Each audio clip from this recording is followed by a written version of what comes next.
Oh, let's go. Oh my god. Oh my god. Oh my god. We need to go back. There we go. I think we are live, sir. What does it take? We are live to the internizzles. Yep, I see this. Okay, wait.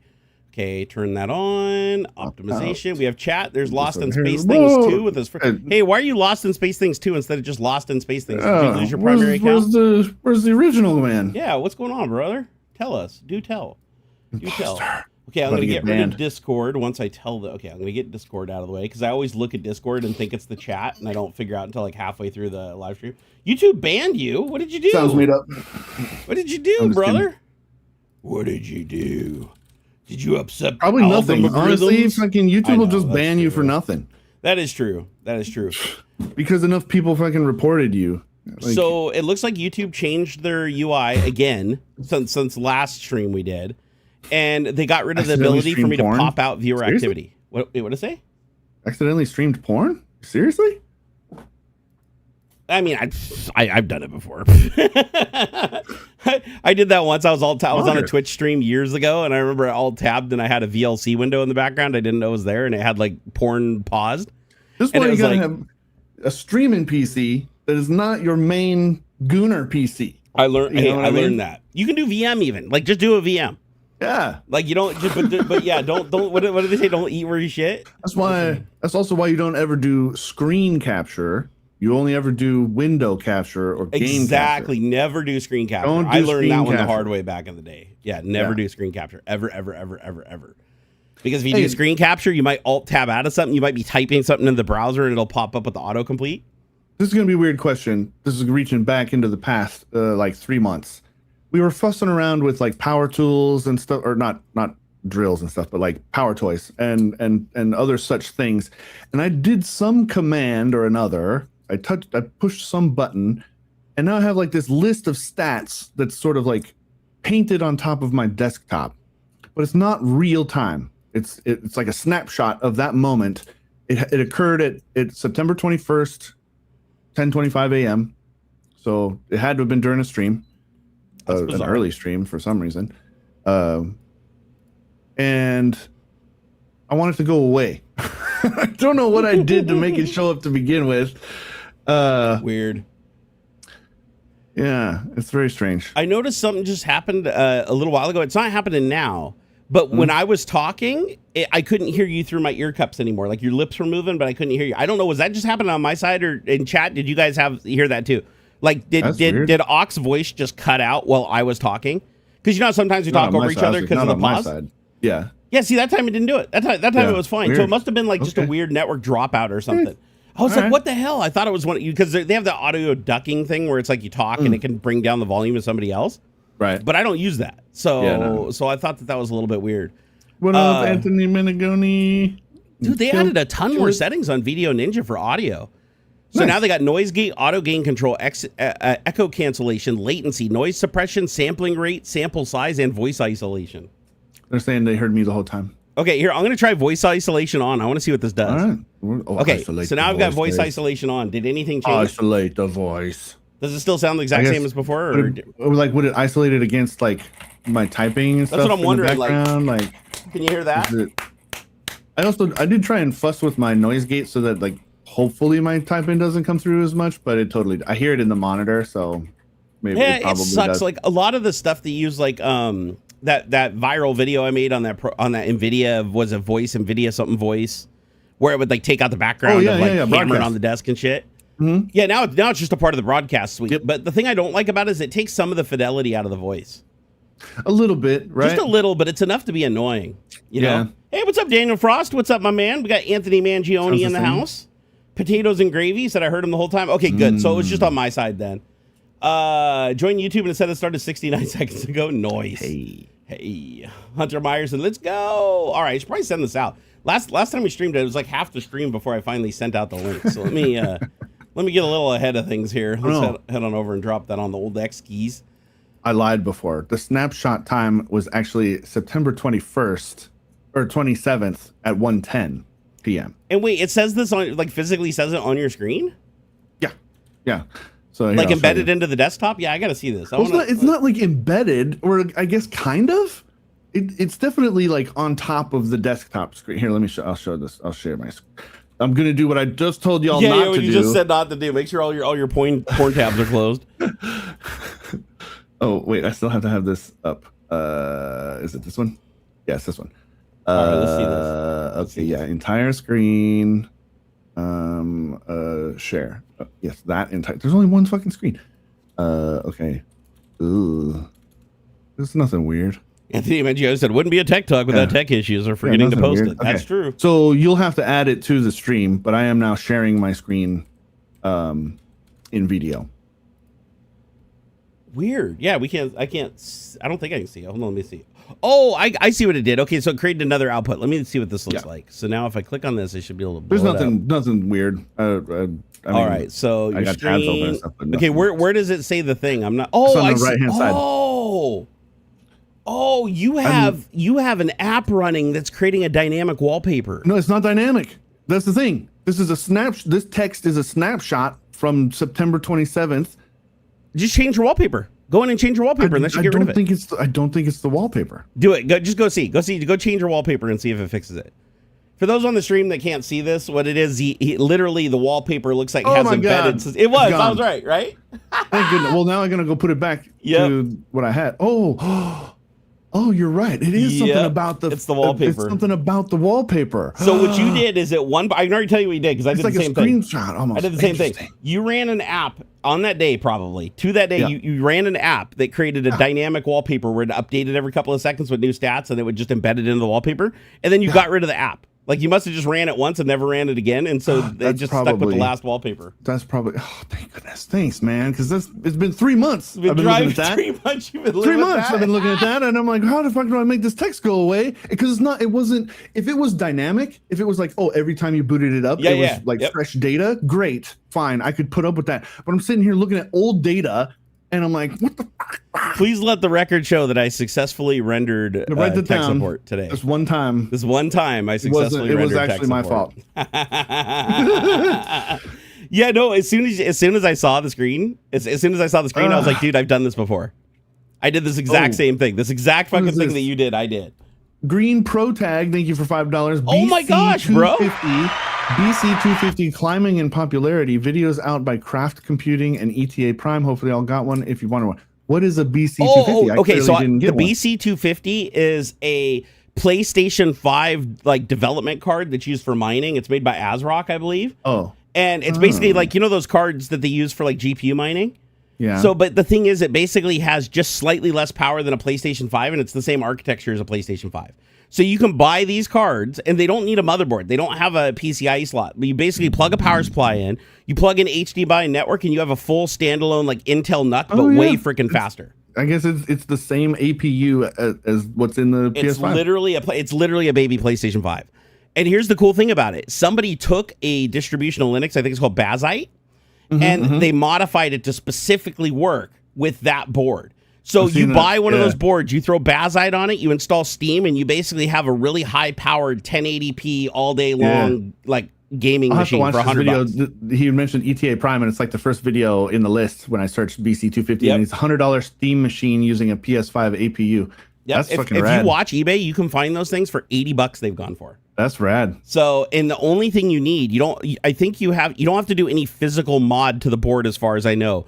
You just have to do like a firmware thing to it, and then you install Bazite, and you're good. So all you need in addition to it is a power supply. That's it.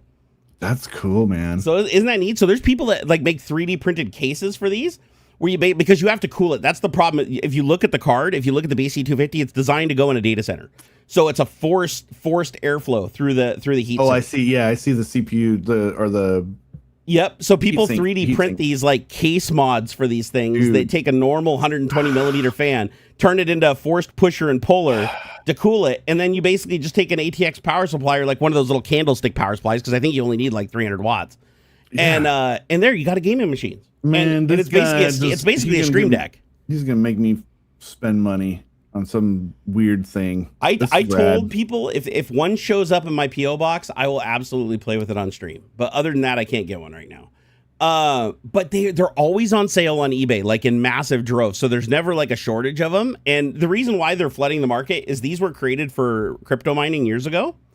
and they're no longer profitable. There's no market in which these things are profitable anymore for crypto mining. So they're just being mass sold off for like, they'll get cheaper and cheaper. You'll eventually be able to get one of these things literally for like $10. I guarantee it. And but just think about that. You take this, you hook a power supply to it, you hook a screen, a keyboard, and a mouse to it, you pair a controller to it because it has all the Bluetooth and it has all that shit.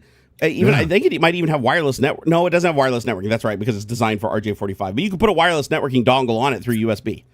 So now you install Bazite and you basically have a gaming PC. You literally have, because I mean, most Steam games run on Bazite. Like Bazite, I believe, is one of the most supported Linux platforms for gaming right now. Especially for AMD. Like it has very good support for AMD graphics and stuff. Yeah. I've read a little bit that like Nvidia graphics, they have like whatever custom drivers or whatever for Nvidia cards and stuff, but like there's some funny business sometimes. Yeah. Yep. So it looks like this is neat, man. This is fucking rad. So I was just curious. So I just asked Copilot like what the best OSs are currently for gaming, for Linux gaming. Yeah. And obviously Steam OS is number one. I expected that because obviously Steam OS is designed to specifically you can't run. Just download like a raw Steam OS, right? Like people have extracted it out of the Steam Deck or whatever, but like Valve doesn't just offer it to download yet. I thought Steam OS was considered open source since it's based on Linux. Is it not? Wait, is Steam OS open source? I mean, the Linux kernel under it has to be, but maybe their UI and shit isn't. No, it is. It's partially open source. Okay, so it says the base system is open source. So the core operating system components are all open source because they're Linux. Oh yeah, there's a GitHub for it. But the Steam interface, the controller support component, and some proprietary integrations are still closed source because obviously Steam needs to keep their edge, right? But you know what's cool about this? I didn't know this. You can just install Steam OS on anything, including a desktop computer. Oh yeah, like you can it's just Arc. It's just Arc Linux with some customizations. Charlie Dompler says, did you guys know that rumor has it the Steam machine would launch with Half-Life 3, but because of RAM GPU shortage, they might push back or scrap it. I don't think they'll abandon it. These things. So the reason these things are planned and purchased out years ahead of time. Yeah.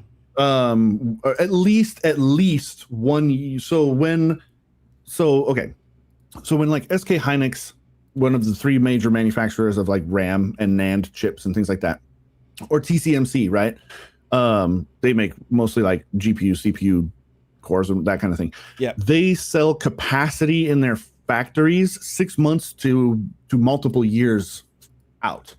So the reason that we're in a GPU short, the RAM shortage right now is because the capacity has been bought out for the next year or 2 or 3. Because they can't risk developing everything and then not being able to build it in the end. Yeah, that would be a catastrophic loss. So same like with consoles, right? Like the PlayStation strikes, it says, "Oh shit, we're developing a new PlayStation 6 is being developed. It has to be being somewhere is being made." And so they talk with like AMD and Nvidia, probably AMD because AMD's crushed the fucking console. I think the Xbox has an Nvidia GPU. Actually, I think the PS5 has Nvidia now. I remember something surprised me that Nvidia was in one of the consoles. I want to say the PS5 is Switch. I think the AMD. Switch went with Nvidia too because it's basically an Nvidia Shield. But whatever, they will talk to them 3 years ahead of time before they're even manufacturing anything. And they'll say, "Hey, we expect to sell 150 million of these, the first year or whatever. We're going to need all this stuff." So this stuff is like planned ahead. I could see where after the initial launch, they're difficult to come by because they will have burnt out their initial purchase like quantity, right? They're we're going to manufacture 150,000 Steam machines the first year, and they're going to all sell out in 3 months. That 100%, I could totally see that happening. But first run capacity is bought. But first run's already being developed. Like it's the first 100,000 of them or whatever they think they're going to sell the first thing. They're already being manufactured. Guarantee they're being pumped out right now. Yeah.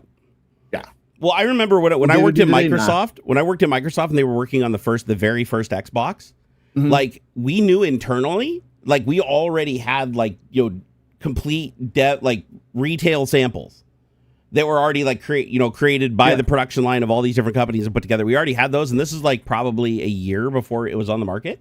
Mm-hmm. Like we already had those in our hands, and we were doing like slight tweakings and stuff to it, but there was already like production of these units to kick back to us to test to make sure that they were ready for prime time. Like a year ago or so, I want to say I saw an eBay listing for it was like an Xbox Xbox prototype dev box. It was basically all the guts that they were thinking were going to go into an Xbox, but it was like in a cheesy, almost PC looking case, and but it said like Xbox on it, and yeah, so yeah, they fuss with that kind of stuff years ahead of time. So there will be a Steam machine that comes out. I guarantee, at least, like, yeah, because they had that production run ready to go when they announced it. They must have had that already settled, or they wouldn't have announced it at all. Now, again, there might be shortages. They might sell them all, and then now, well, fuck, you can't get any for a year or two. But yeah, or they might lose production, like 100%. If a factory blows up, like when the memory factory blew up, that also killed capacity that was already like pre-allocated to people. Yeah, man, that was rough. So you were actually right about the Switch 2 having an Nvidia graphics chip. Like it basically has a system on chip RTX 30 family equivalent graphics card. Ooh. I did not see that coming. It's able to do that, some good stuff. Y'all like my Christmas shirt? That's awesome. That's awesome. I don't know where my glasses are. It says the performance is similar to an RTX 2050 though, so it's heavily nerfed.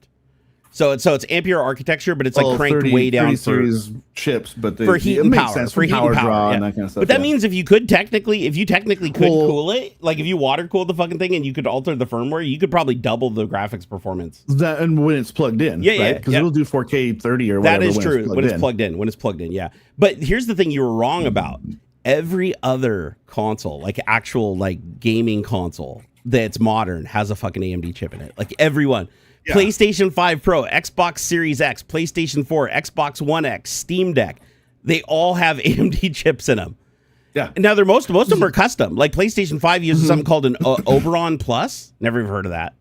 Xbox Series X uses Scarlett. I do remember Scarlett architecture. PlayStation 4 used Liverpool. That sounds like that's proprietary. I don't remember that one. Xbox One X used something called Scorpio, and then the Steam Deck uses RDNA 2. Yep. So the Steam Deck uses basically the same type of graphic shit that's like publicly available for other. But that makes sense because it is a PC. I mean, then they out of all those consoles, the Stream Deck is the only one that's like x86 architecture, I believe, because I don't believe PlayStation 5 is its own architecture. Xbox, I think, used like Power PC or something like that. PlayStation 4 was Sony proprietary shit. Like, here, what CPUs did all those consoles use? I'm curious because I do remember that most of the gaming console stuff, it always ends up being like some weird SoC or ARM architecture. Yeah, like bastardized ARM architecture. So, or RISC. Actually, ARM is RISC, so that still would be counted. So both PlayStation 5 and PlayStation 5 Pro use custom AMD Zen 2 based CPU, so an 8-core Zen 2. Okay, so that'd be like 5000 series CPU, 3000 That series, technically would be. 5. Is that x64 though? Is that like common x64? Yes. So a PlayStation 5, does that mean you could install like fucking Windows if you hacked the PlayStation? Could you install Windows on it? I imagine at somehow maybe, Okay, so the Xbox better off Series trying with X, Linux. The Series X had a 8-core AMD Zen 2 CPU, customized by Microsoft. PlayStation 4 had a AMD Jaguar 8-core. Xbox One, One S, and One X all had the Jaguar CPU, codenamed Durango. And then the Nintendo Switch has a Tegra X1, the original Switch, not the Switch 2. And then the Switch 2 is a custom NVIDIA system on chip, ARM Cortex A78C. So that's interesting. So like most of the PlayStation and Xbox consoles that are modern are like x86 architecture? Wait, which ones are x86 arc? Thank you. Oh, thank you, sir. I appreciate that. By the way, did I send that out? I sent Discord. I think they run Linux before on PS4. I know they did it on PS3. It was literally an option. There was like a thing you could say in load alternate OS, and then they took that away like a year later or something. I didn't realize that every modern gaming console is x86 architecture. Holy shit! PlayStation 4, PlayStation 4 Pro, PlayStation 5, PlayStation 5 Pro, Xbox One, One S, One X, Series S, and Series X all use an AMD APU that's x86 64 architecture. Of course, because the development happens basically on Windows machines on your mid-range or low-end, Yep. like regular gaming machines. That on makes me want to go Windows grab usually. some of my So, yeah. old. That makes me want to go grab some of my Totally old makes sense. gaming consoles, like my PlayStation You know, 4, and try to put like What kind of Linux on it. bullshit, man, the fucking pain in the butt it would be to port that to ARM or something to try and make it. Come on, it'd have to be developed natively. But before the Xbox Series X, like everything was custom ARM shit.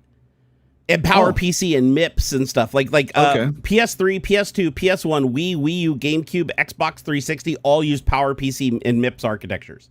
Okay. Nintendo Switch and Switch 2 use PowerPC makes sense because the Xbox 360 was just using a tweaked version of XP. Like the 360. That is true. It was Windows XP basically. Yeah. So yeah, PowerPC isn't PowerPC still x86? We actually when I worked at Microsoft, the Windows division built the kernel for the Xbox. So our build lab basically took the components from Windows XP and merged it with their branches that had the UI components for the Xbox 360 and even the original Xbox and built it. So and we built for architectures we never shipped for either. Like internally, we could install I could install I think Windows 7 on not Windows 7, Windows Vista I could install on a DEC Alpha. Nobody else could because DEC was dead. DEC was bought out by was it Hewlett Packard that bought DEC? It's either Compaq or Hewlett Packard. One of them bought DEC and they got rid of the DEC Alpha, which was a really powerful computer back in the day. And Windows XP had a DEC Alpha build that you could actually buy a licensed version of externally, but every other Windows after that didn't support the DEC Alpha. However, internally we still built it because nobody shut down the build process for it. I had a DEC Alpha at one point at my house running an internal build of Windows. Like I think it was Windows Vista. It was the last one that I was able to run on it. And then I sold it. I sold it on eBay. Not the build, the custom build, but the DEC Alpha hardware. Because it was worth a shitload. But now it's probably even worth more. I don't know. How much does a fucking DEC Alpha go for these days? If you want to know what they're popular for, if you've ever been to a gaming, a arcade that had Mech Warrior, or I think it was called Battletech. So where they had the pods and everybody getting the pods, and it was really expensive. It was a very expensive thing if you could find these things. The DEC Alpha powered that whole thing. It was basically DEC Alphas and a Mac. And I think it was like a Macintosh Classic that coordinated the DEC Alphas, but that was the power that it needed to run those.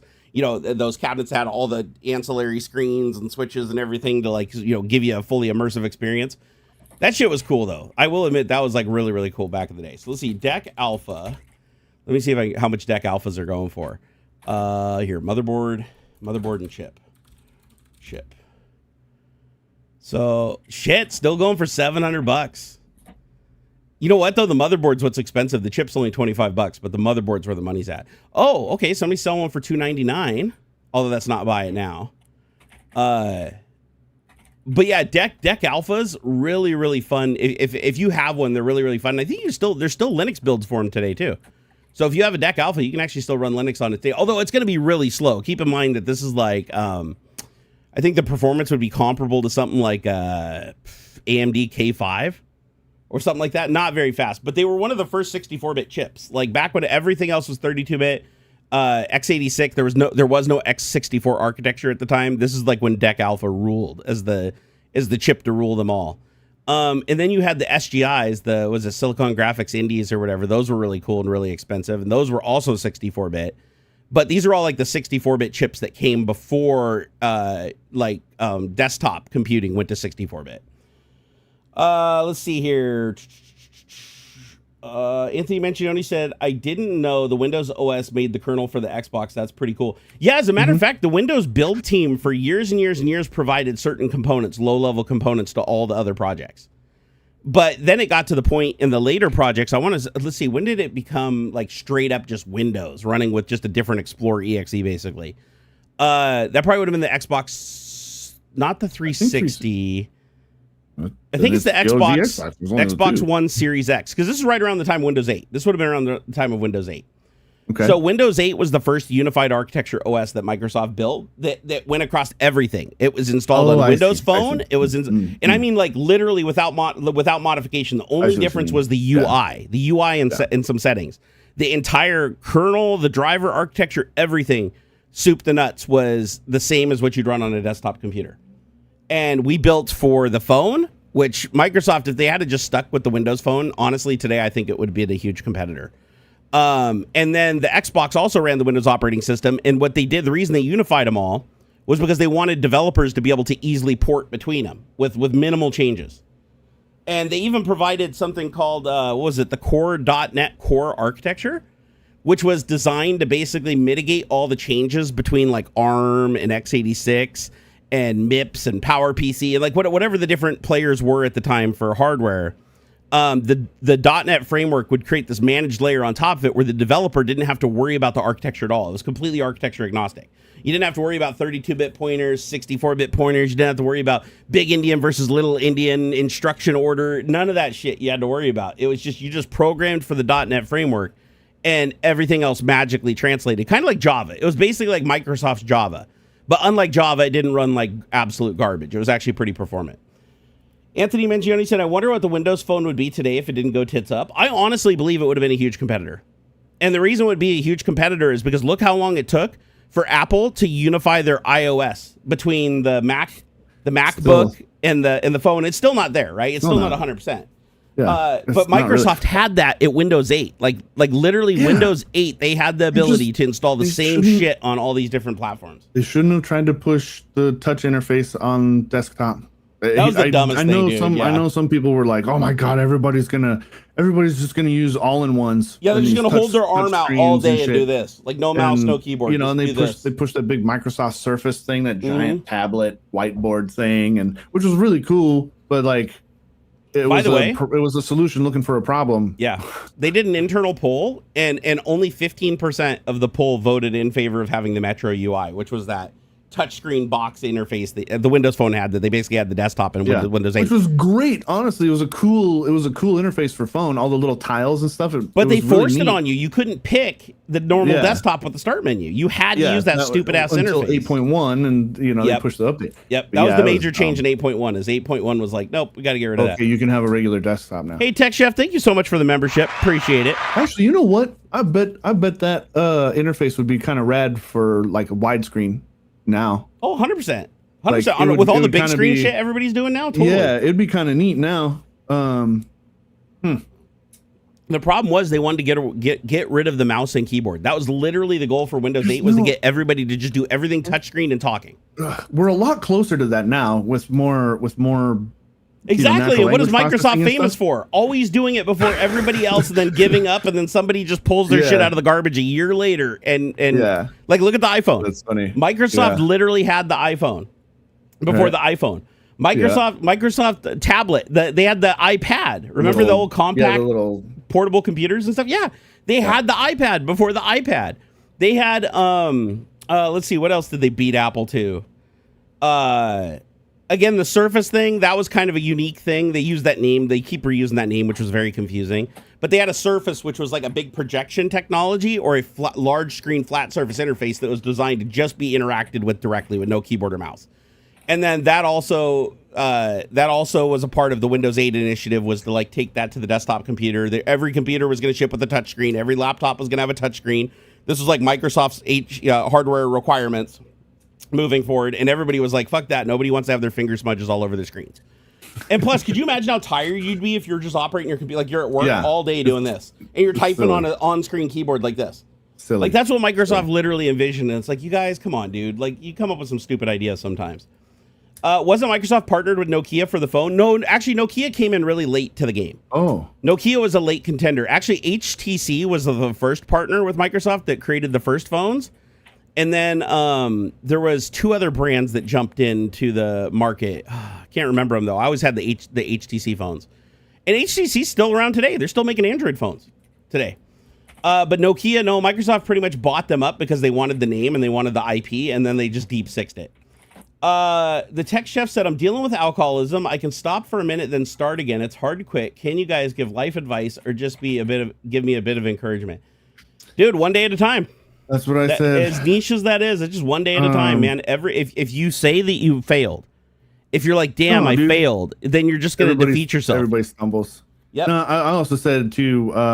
Also, one day isn't a failure. Just because you drink, don't do that thing where it's like you break a streak. You make it 3 days and then you fall off the wagon. And you're like, oh fuck, I got to start over. That was too hard. No. You fucked up and stumbled that day. Just don't do it again the next day, and don't do it again the next day. The goal is to just get better and better and better until eventually it's not there. Yeah, and break it down. There's also like a habit / like trigger mechanism when it comes to, and this really more comes from smoking, but it still does apply to drinking too. It's the same. Yeah. Audit your, think back and audit your habit, your drinking habit. Oh, I always have a beer with dinner. Oh, I always, I don't know, I fucking binge when I come home from work, because of this and that. A lot. What I've noticed when it comes to like 12-step program. Oh, I got the not enough memory to open this page thing. Finally, God on the chat window. About fucking time. About fucking time, man. What? You thought that this was like this elusive weird dinosaur for years. No, you hit it now. So now you can say you've seen it. In the chat window. Yeah. The fuck? For me, it happens. I have 3 YouTube windows open at all time, and it happens in all 3 of them at the exact same moment every single time. It was the whole YouTube tab, actually. Yeah, but it was also the chat window. Bonkers. Hold on, let me refresh this. Reload this. Yep. Everybody hits this thing eventually, and Google will not fix it. Google will not this fix didn't it. happen to me. I'm upset now. But the habit thing. So look, I'll say this. I've said this before, I'm pretty sure. I've smoked a lot of weed. A lot. You look like a dude that smoked a lot of weed. And it is almost a habit. It's like a habit sort of thing. I've also noticed that there's like an emotional like trigger to it as well. Yep. Boredom or sadness and things like that. But if you audit, like I said, audit your habits. And what I've noticed with a lot of like self-help or like 12-step program kind of thing, oftentimes they tend to replace the habit with something else. Instead of drinking, I'm now a marathon runner, or instead of smoking, I fucking crochet, right? And that is a big part of it, is replacing not just the addiction with something else, but the habit of it. Change the habit. Yep. The habit of it. So like instead of, and honestly, you could just replace it 1 for 1. Oh, I always have a couple beers with dinner.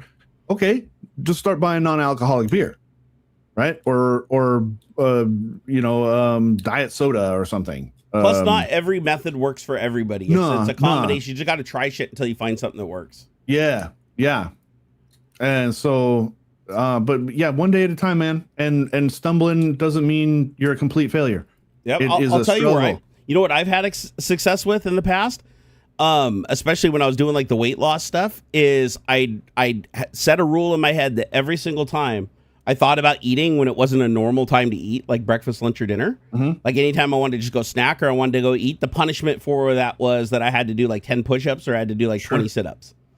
And back in the day, and that actually would work because I'd be like, I don't want to do the push-ups or the setups, so then the food didn't seem as appealing anymore because I was like, I don't want to do that. You have to hold yourself to it. A lot of people comment on my arms, right? The gun show. Man, you got guns. And they're getting a little soggy now.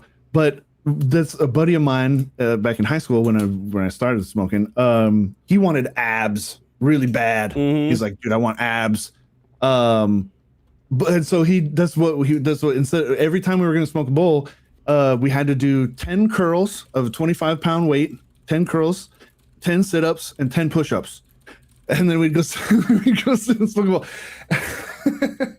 And I mean, it didn't stop us from smoking, of course, but like it was partly the it's like the risk reward or like a reward sort of thing, right? Like you got to do something kind of like, we can't just be lazy bums. So like, yeah, it was fun. That's funny. I would say you're welcome, Tech Chef, dude. Yeah. No, you just gotta find something that works for you. Some people don't like for instance, in my case, if you start cheating the system and you're like, nah, I'll just do the sit-ups later, I'll do then that fucks you and it doesn't work. Yes. So you have to hold yourself to it and be like, it's this one or this one, and I can't have both, because that way it gives you access to it, but there's enough of a punishment that if you're just on the edge of the craving, you can escape it pretty easily because you don't want to do the sit-ups or the push-ups. Yeah. But it doesn't have to be sit-ups or push-ups. It could be it could be time on the internet or gaming time. Like, if you game, be like, I normally game this many hours a day. Every time you fall off the wagon and you drink, you got to take an hour off that or take 2 hours off that. Yeah. But you have to hold yourself to it, because if you don't hold yourself, but then it's a secondary thing. You're not focused on the primary addiction. You create this secondary punishment, and then that starts resonating in your head. And after a period of time, you're like, it's not worth it. Yeah. Or you end up just getting really fucking ripped, and you're still an alcoholic. Be gentle with yourself. Like, imagine it was a friend of yours doing the same thing, right? Yeah. How would you talk to them? How would you talk to your friend if they were going through the same thing? 100%. You have to be your first best friend. You really do. I agree with that. And that's something I'm almost 40 years old. I'm still something I struggle with. Negative self-talk and dude, I struggle more with shit today than I ever did before in my life. Like this is that is the absolute truth, you know. Yeah. And I wish that wasn't the case, but it sadly is. I think as you get older, it's not. I don't want to say it's harder, but it's. I feel like you accumulate more things you have to do while you're simultaneously becoming less capable to do them easily. In part, yeah, right. I don't have the energy or strength to keep holding up the mask. You know what I mean? That's a good way to put it. That's actually a really good way to put it. I'm still struggling to be the person that I want to be. Plus, you get older; it's harder to do things because they're more embedded. Like for instance, in my case, it's like, I'm in my 40s. It's way harder to lose weight in your 40s than in your 20s. Sure, because you're physically less capable, right? These are not because I'm consistently still doing 10 curls every day. Like, it's because I did thousands of them in as a kid, as a young growing, filling out young man. To do this now, I can still do 25 curls with a 25-pound weight and stuff. I do that occasionally. I need to do more. I actually surprised myself. I did 5 push-ups a couple weeks ago. I was kind of surprised I could do 5 push-ups still. I want to go back. Who was it? One of our consistent guys, Bradley Smith, man, just had a heart attack. He said Sunday, had a heart attack on Sunday night with a single bypass. Oh my God. And he says, I think he went on to say, I'm like 40 years old. Dude, I'm almost 40 myself, and I got high blood pressure, and my doc's always talking to me about, oh man, you're gonna have a fucking stroke. Like, you gotta chill the fuck out. My resting heart rate is like 120, like just sitting here. Yeah, my resting heart rate is like 98, and I thought that was really high. But then the doctor said that for my age and my level of activity, that's like right where it would be. This is the weird thing about heart rate. Is heart rate goes down the more you work out. So, like, if you work out regularly and you do a lot of cardio, this is specifically cardio, your resting heart rate goes down. But if you don't do any cardio, your resting heart rate goes up. I don't know why. Isn't that weird? I don't know like the biology behind why your body does that. But I always thought that, like, having a resting heartbeat of like 92 to 97 was like catastrophic. I was like, fuck, man, my heart's gonna explode. And the doctor's like, nah, for you. Another thing, I think that would help, Tech Chef. If you're on social media and stuff, be honest about it. It can help to have that sort of external validation and positive reinforcement. Whether it's one day or 2 hours, like share those successes, and there's a lot of good community around overcoming addictions and things like that. So you do have to be good at ignoring the hate, though, because people do see weakness as an opportunity to build themselves up at your expense. Yeah. But if you have a good group of friends that you follow on social media and it's not just randos, ignore and ban the shitheads that are just talking shit and enjoy the warmth from the people that celebrate what you achieve. I always hype when I see somebody say, "Oh, this 30 days. This is my second 30 days or whatever." I lost 80 pounds once. That stuff up. I lost 80 pounds once, and like I would say the majority of people were like, "Congratulations, that was an awesome success at the time." But I still had an easy 20% that were like, oh, you could have lost twice that. Oh, you're still a fat fuck. Like, why do you even bother if you're going to do half measures? So it's no matter what you do, there's always going to be people that it's not going to please them enough, or they're going to take the opportunity to try to double down and try to even make you push harder. Yeah. And that's why I say I never tolerate tough love. When people do the tough love shit, I just punt them, because tough love is not helpful. There's people that think it's helpful, but the only people that think it's helpful are the people that it's never worked for them. It's like they've never needed it. Hey, Bradley Smith. He said, yeah, I need to work on walking more, and I need to reduce my sitting habits, less video games. Hey, I'm in the same boat, Bradley. I'm in the same exact boat, dude. I just my peak weight that I've been at was 415 pounds. I hit was my peak, and right now I'm at 398 when I weighed myself this morning. So weight fluctuates all over the place, but my problem is like my hips and my nerves make it almost impossible for me to walk without doing more damage. So I have to be really, really careful.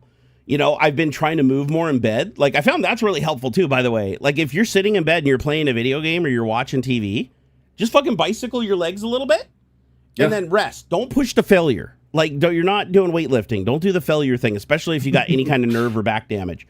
But just do like bicycle kicks. Move your legs back and forth. Do the restless leg syndrome like a motherfucker with both legs. It adds up. It definitely adds up. Hey, Whoopi Go Man, thank you for the $2. Said, have you guys tried Ozempic? Yes, I did. I was on Ozempic for a month. I lost 21 pounds, and it made me horribly, horribly ill. I suffered some of the really bad, non-common side effects, and I had to come off of it. And then we found out that even if it had have worked for me in perpetuity, I wouldn't have been able to get it anyways because it's $1,300 and insurance won't pay for it. So because my insurance doesn't consider a necessity of life. It's considered a quality. Oh, they said quality of life doesn't count for like insurance. They only cover it if it's needed to keep you alive. Why do you keep doing that so shit? Stupid, man. But it depends on your insurance. It really depends on your insurance. I will tell you though, just tread carefully. You know, there are tools, but there's been a lot of people that have taken some serious damage from Ozempic, or semaglutide is actually the active component that makes you lose the weight. Yeah, sadly, Brainiac, I did hear about the passing of Lamar Wilson, and the sad thing is, I actually knew Lamar Wilson. At one point we were kind of pally and buds, and I used to watch all of his stuff until COVID kind of took him off of the long form content and got him into the short term content game. Then I kind of we kind of floated apart just because we just weren't in each other's view anymore. But yeah, the sad thing is, I actually did if you go back to Vlogger Fair 2014, like you can even search for videos on YouTube, they're all over the place. Vlogger Fair 2014, I actually shared a stage with him for a panel at Vlogger Fair. And one of the topics I talked about was suicide. And I forgot what I talked about all those years ago. But yeah, we were backstage hamming it up. The dude was absolutely hilarious. I mean, I felt like I was standing among titans back then, right? When I'm like going up on stage with these people that were actually bigger than me at the time. And Lamar was a wonderful person. Super, super bubbly, outgoing personality, but he obviously had some demons. And I can tell you right now, he is probably the last person on earth that I thought would have committed suicide. It just goes to show you, though, that people can put up a pretty good shield facing outward, right? The people that appear to be the happiest and the people that appear to have the least amount of problems and everything's going great, and sometimes they're the most vulnerable that are fighting the biggest struggles. And the thing is, it's like, yesterday was a really hard day for me because not only did I find out Lamar passed away, he actually passed away a week ago, but I think it took him a week to find him. But not only did I find out about that yesterday, but also Greg Biffle, NASCAR legend, Cletus McFarland's buddy, who was in like probably a third of every video Cletus has made in the last like couple of years. He passed away day before yesterday in an airplane crash. He was on his way to see Cletus McFarland. He's literally flying him and his whole family to go see Cletus to hang out for the Christmas tree drags. His actual name? No, his actual name is Garrett. Yeah, I'm sure there are some folk out there, but I was just like, is that legit? Or is that just No, the story with Garrett is he used to work for a company called 1320 Video, and they're still around today. They go and cover all the drag races and racing events and stuff. Yeah. And so he's working for him, and he used to do like little sketch comedy bits. And then one day he just decided to just pull out the Southern accent when he had this. He basically put like these turbo whistles. This is like way back in like 2011, 2010. He put these turbo whistles on an LS Corvette, and he got in and revved it, so it started making that redneck whistly noise or whatever. And then he goes, and then he just Cletus came to him. He's just like, oh gosh, golly damn, that's do it for Dale, blah blah blah. And he did it, and the video went hyper viral, so he decided to do it again. And then after that, he's like, he did a couple more videos. He quit 1320 and started the Cletus McFarland YouTube channel. So, and it's funny because now in real life, he talks completely different, like because he's done the Cletus persona for so long, just like Larry the Cable Guy and shit. That persona has become his primary persona. He is more used to being calling Cletus than Garrett in real life. He talks the redneck terminology and the way that he speaks in his accent is completely different than if you go back watch the videos of him like before 2010. Like before 2010, he was like in college for like I think he was going to become like a financial guy. And so it's weird seeing that, you know, it's just like he threw some shit at the wall, never expected it to stick. It went super hyper viral. He banned it off, started his own company, and it just caught fire. And it's all from him just pretending to be a redneck one day, and it worked. It worked. Dig it. But it made me so sad yesterday though, because I watch a lot of Cletus's content, and I don't agree with Cletus politically on a lot of shit. I don't agree, but he seems like a genuinely nice dude. The people around him seem to think he's a genuinely nice dude. And Greg Biffle was a remarkably nice dude, and he gave back a lot to the community. And it just sucks to see that happen, like right before Christmas, right? It's shit like that just makes me lose a little bit of faith in humanity, because I'm like, you know, it's like I wish that there was like some almighty power or whatever that would just like perform infinite miracles and save everybody from the suffering and bullshit. You know, he had a young child. His kid was like, what, 5 years old, his youngest, and then his daughter, I think, was a teenager, and they all died. Greg, his wife, both their kids, and 3 of their friends, all passed just because they turned around after. The NTSB is still investigating, but it looks like his airplane suffered some kind of a failure. They turned back and tried to make it back to the runway. They fell shy of the runway about 1,000 feet, crashed into a golf course, hit a tree. It let all the fuel out. The fuel caught fire, and it was fuel heavy because it literally just took off with a full tank of gas doing a trip down to Florida. And so they had to they basically landed slammed down on the ground with the wings completely full of fuel, and then they just burst into flames, and everybody probably burned to death. Jeez. And the sad thing is, there's one message, like the one message that happened right before the crash was Biffle's wife sent a message to the mother saying, "We're in trouble," 3 words. And that was right before the crash. So it's like, fuck, man. So yeah, yesterday was not a good day for me. I was actually pretty choked up yesterday. But for me, it was Lamar was the one that hit me really hard, because I was like, you always wish that you had time to like go back. And you start to think about like the old memories. Like, it's like, yeah, I knew that guy, man. Me and that guy, we used to fucking crack each other up backstage. I remember back when Chris Perillo couldn't, you know, we were supposed to be on stage and we were still just, you know, we were so focused on just talking shit and having fun backstage that we weren't going out fast enough, right?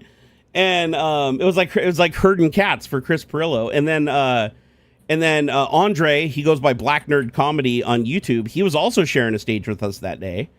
And I imagine he's got to be really broken up too, because he was even closer to he was really close to Lamar.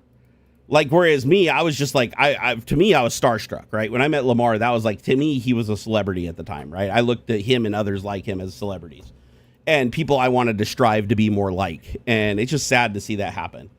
Because like I see a lot of it myself. It's like there's been times in my life where I've come, you know, too close to call, you know, with suicide. And Whoopi Go Man, thank you for the $2. Said, "You find redneck offensive? You consider yourself red?" I got sounds now. Actually, redneck's not. I don't consider redneck an offensive term, because I grew up about as redneck as you can possibly be, and I'm proud of it. I love the new sound effects, dude. That's awesome. Oh, by the way, I want to go back. Etherealax, thank you for the $10 super chat, dude. Here, we can both do it now. Look at that. Let's mix our sounds. Yeah, woo! Mine's like an Oprah crowd. He said, "You're both great." Yeah, yours actually does. Etherealax, we appreciate that, man. Daniel Frost, thank you for the 36 months being a channel member. Find redneck offensive? No. I don't think redneck's offensive in at all. a general sense, no. Again, I think it's how you use a word is more important than the word itself. I've always felt that way. I do think there are certain words that carry negativity with them regardless of context. Let me give you an example to see if I can change your mind. So my son walked up to me about 2 years ago, 2 or 3 years ago. Mm-hmm. He was playing VR, and he came up to me and he goes, "Dad, what does," and he said the N-word. He goes, "What does the N-word mean?" Mm-hmm. And I was like, I didn't punish him. I didn't throw him in his room because he didn't know what it was. So I had to explain to him what that word meant and the cultural significance of that word. And in order to do that, I had to relay back to him that it was a word, because if I just said the N-word, he didn't understand. Right. So I had to use the word in that context to relay back to him. So that what I mean is, in the context, it's a very narrow context for that word, but it still matters, right? If you're a teacher teaching history to people that don't know what that word means, to help them avoid using that word, or understanding the pain and suffering of that word, then you have to invoke it to teach that. I painted with a broad brush, because you're reading Huck Finn, you're going to come across it, and within the world of that is, you know, within, it's terrible to use it, you know, it was bad when that character was using that word. For sure, yeah. Outside of that, in the context of, you know, culture and whatnot, like you can discuss that. I think, like, I don't know that I would be really bent out of shape if like within the context of like an English class or something, you did kind of.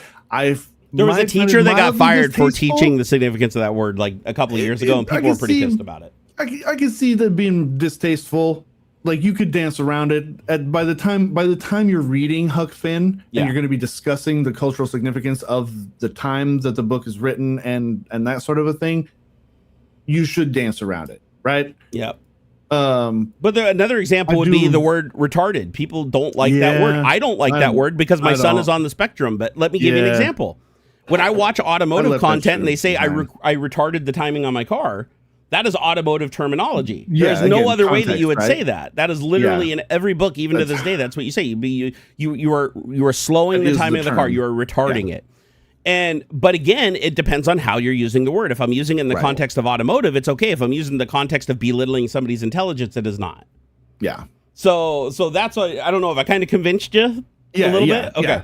Yeah, you're absolutely right. Yeah. So now for me, I used to use the R word all the time to razz my friends and stuff gaming, and it was just common lexicon because I grew up in a world where that was common lexicon. Yeah, as a kid. But once I had a son who was on the spectrum and I started to understand how hurtful that word can be to people that aren't neurotypical, I started to understand that there was no reason to use it in that context anymore. Yeah. There was no gain. There was no. I don't really remember when I stopped using it. It just kind of fell off. Yeah, me and my wife decided one day. We said we would not use that word outside of any terminology that specifically invokes it for like automotive or something where it's needed to convey the actual message. Because like I could say I slowed the timing of the car on my car, but most mechanics that wouldn't click with them immediately. Yeah, right. Because that's not the lexicon that's used in the language. Style, Same thing with like working on airplanes and stuff. It's still a word that's widely used in textbooks, but specifically to mean to slow something. Yeah. Not the first. I think it's the first. Actually, let me see. I don't think it is the first definition of Webster's dictionary. I think the second definition is the derogatory one. Not that it matters, right? It's how you use the word, in my opinion. Wait, I can't access Webster's? Why? Come on, dude. Webster's dictionary? Why can't I get a Webster's dictionary? Why am I being blocked here? Okay, let me in finally. It popped up and it said like your VPN. This site doesn't allow VPNs to view. I'm like, what the fuck are you talking about? It doesn't allow VPNs to view it. Okay, so I was looking up. Let's see here. I'm gonna look up the word. Okay, so the first meaning is So dated now. It's offensive. Affected by intellectual disability, intellectually disabled. Okay, so it is actually listed as the first definition. The second one is informal and offensive, very stupid or foolish. So they don't even list the definition anymore in Webster's, like the automotive use of the word, or too slow, right? Let me see. Okay, affected by intellectual disability, affected by. I'm going through all the different things. Intellectually disabled. I don't see any definitions in Webster's at all that justify the use of the word in the context of like automotive stuff. Maybe here, let me try it without the ed at the end. Oh yeah, okay. So without the ed, like if I said I retarded the timing on the car, right? If I said I'm going to retard the timing, then that word is verb. To delay or impede the development of progress. Yeah. To slow, especially by preventing or hindering advance or accomplishment. Yeah. So yeah, again, it's still kind of leaning in the direction of a person with an intellectual disability, but the primary usage is to hold back or slow down.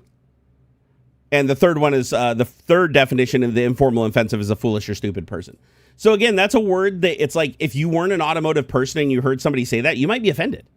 Yeah. You might be like, whoa, what are you saying there? Because you don't understand the use of the word. But within the automotive lexicon, that would be a very common word used even today. So that's why I try not to punish people for the use of the word. I punish them for the meaning of it. Like, for instance, I would be more mad at somebody who said, you're a poopy, stinky butthole head than somebody that said I retarded the timing on my car.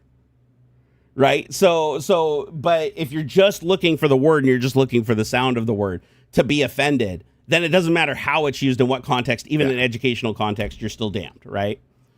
And I'm sure, and again, I've had people before take me out of context just for saying the word without any kind of, without taking into consideration how I was using the word. But again, education is important. You can't teach somebody what a word means without saying the word. Like they need to understand the pronunciation of the word needs to be pronounced. And I think it's important that we don't dance around specific words when we're educating, especially children, because then when they hear the word, if they don't know what it means and they may use it themselves. And that's something that I've noticed, like with my son, is I always ask him, if you don't know what a word means, never repeat it. That's what I tell him. If you don't know what a word means, never repeat it. And you can always come and ask us what a word means no matter what. Doesn't matter if it's the most offensive word. It ends up being the most offensive word on earth. If you come and ask me what that word means and you pronounce it, I will explain to you why or why not that is a bad word, right? And the reason I did that is because I noticed early on, like kids do, when they hear other kids say something, it invites them to say it also if they don't understand what it means. And that happens a lot with like, oh God, what was the one that was happening a couple of weeks ago? So Xander was on, he was playing like some game on, I think it was VR chat. I got a fart. Oh, sorry. That was building. That was building, bro. So he was playing VR chat, right? I recently, because he's almost 16 years old, I'm like, okay, I've shown him a lot of trust. He hasn't violated my trust. He's done really good. He's reported all the bad. Okay, I'm going to let him try VR chat, which is an absolute cesspool, by the way. He goes in there and there's a whole room of people talking about the pizza that they like and where they go to get their pizza. And it sounds harmless. It sounds completely harmless until you realize that that's a lexicon that's commonly used on Roblox and in VR chat for pedophiles. Pedophiles seeking, it's the whole, like, when you ask somebody, like, what pizza do you like? It's like Pizzagate. Remember the Pizzagate thing? Weird. So now they talk about, like, what's pizza? What's your favorite place to get a pizza? What's your favorite type of pizza? And it's all linked back to some kind of, like, pedophile bullshit. So I had to explain that to my son because my son's in the room and he thinks they're literally talking about like what kind of pizza you actually like or what your favorite pizza is. And it's like, no, that was bad. And I explained it to him and once I explained it to him and he understood, he was disgusted. Right. So, but that's the thing. It's like, if you don't understand, you may be doomed to say it yourself. And he was participating in the conversation. He's like, I like pepperoni pizza. It's like, I don't know what the fuck that means in the whole pedophile lexicon, but in the context of that group, it was not being used to denote real pizza. And he didn't understand that. So I sat down with him and I talked to him about it. And now every time he hears people doing that and he knows the context that they're using it, he reports them and gets them banned. Good. He actually has a fantastic ban rate in Rec Room. Like in Rec Room, I think he's gotten over 1,000 people banned since he started doing VR like 5 years ago. Yeah. He's gotten like 1,000 people banned off the platform, and I actually got an email to his account because I monitor his email, and he actually got an email from not Roblox, it was Rec Room support thanking him for his community service for reporting him because he had such a high consistent ban rate where people he reported were confirmed actually breaking the rules and actually getting banned. So he didn't cry foul. He didn't report people he only reported people for things that were actually against the rules. You know? The Pizzagate stuff was definitely real in regards to the terminology used obscuring what is really meant by said nefarious person. Yeah. Yeah, and that's the thing is, there's a lot of stuff, especially on Roblox. I'm going to tell you right now, if your kids are playing Roblox, you better be watching them like a fucking hawk. Roblox is a cesspool, man. Roblox has done nothing. They claim that they're doing all this shit to protect the people. They are not. They're doing the exact opposite. Roblox makes so much money off pedophiles. It's ridiculous. Like if they kicked all the pedophiles off their platform, they'd go out of business. So it's not a safe place for your kids to be. I promise you that. So if your kids are like playing this game, don't be like, like do a little snooping, like, see what's going on because it's horrible, dude. The safest of all the platforms, honestly, in my opinion, it's not completely safe. There is no such thing as completely safe online. But I would say Rec Room is definitely number one. Rec Room is the one that's most heavily policed and imposes their TOS the most. Roblox is dead last. Like even behind VR chat. VR chat has a higher ban rate against pedophiles than actually Roblox does. So Roblox is terrible. Like stay the fuck away from Roblox. If you got kids playing Roblox, make sure that they know what's going on there so that they can avoid these horrible, horrible people. There are lawsuits with Robux because of the pedo thing. Yeah. And apparently there's like there's these rooms called condos, I think is what they call them. So if you see anything in Roblox or you see your kid play in a room that has condo in the name, that's basically like the pedophile lexicon of like underground sex rooms, like where they do simulated sex and simulated rape and simulated like all kinds of bad shit on there. Like just don't even mess with that. Whoopi Go Man, thank you for the $5 Canadian. Appreciate it. He said, speaking of somebody mentioned earlier that the tracker stuff isn't updating, but it doesn't. Oh yeah, I tried. I kicked the bot out and brought him back in twice, and it's still not reporting. That's fine. Let me Hey, thank you let me very kick much. it out again. Yeah, I just need to get away from Stream Elements. Stream Elements has been horrible. It's been absolutely horrible, honestly. Like, I don't even know why I'm using it anymore. It's definitely not worth it. All right, let me do a reset session. Okay. Now let me see if I can bring the bot back in here because I would like it to work. Like, that is the goal. Yeah, right. I just don't know how it can be this bad. Like, I fight with this thing non-fucking. It's not me. 100%. You shut your dirty whore mouth. 100%. Okay, here, let me open this up. Okay, I'm gonna tell the bot because the bot has no information. So the bot's last thing was 11 days ago. It reported this Spaceballs 3000 gave 100 bits on Twitch. Okay, but let me kick out the bot from. Hey, good for you for being on Twitch. Yeah, well, this last week I wasn't though. Sadly, I need to. So. Yeah, this whole week I've been laid up with nausea, dude. I'm still nauseous right now, if I'm honest. I probably shouldn't be drinking this coffee. You can just go live and be like, "Oh, I'm so sick. I'm just so sick. Oh, gross. I feel so gross. It's just, dude, it's hard to be entertaining when you feel like shit. No, I'm with you, dude. I need to start streaming again too myself.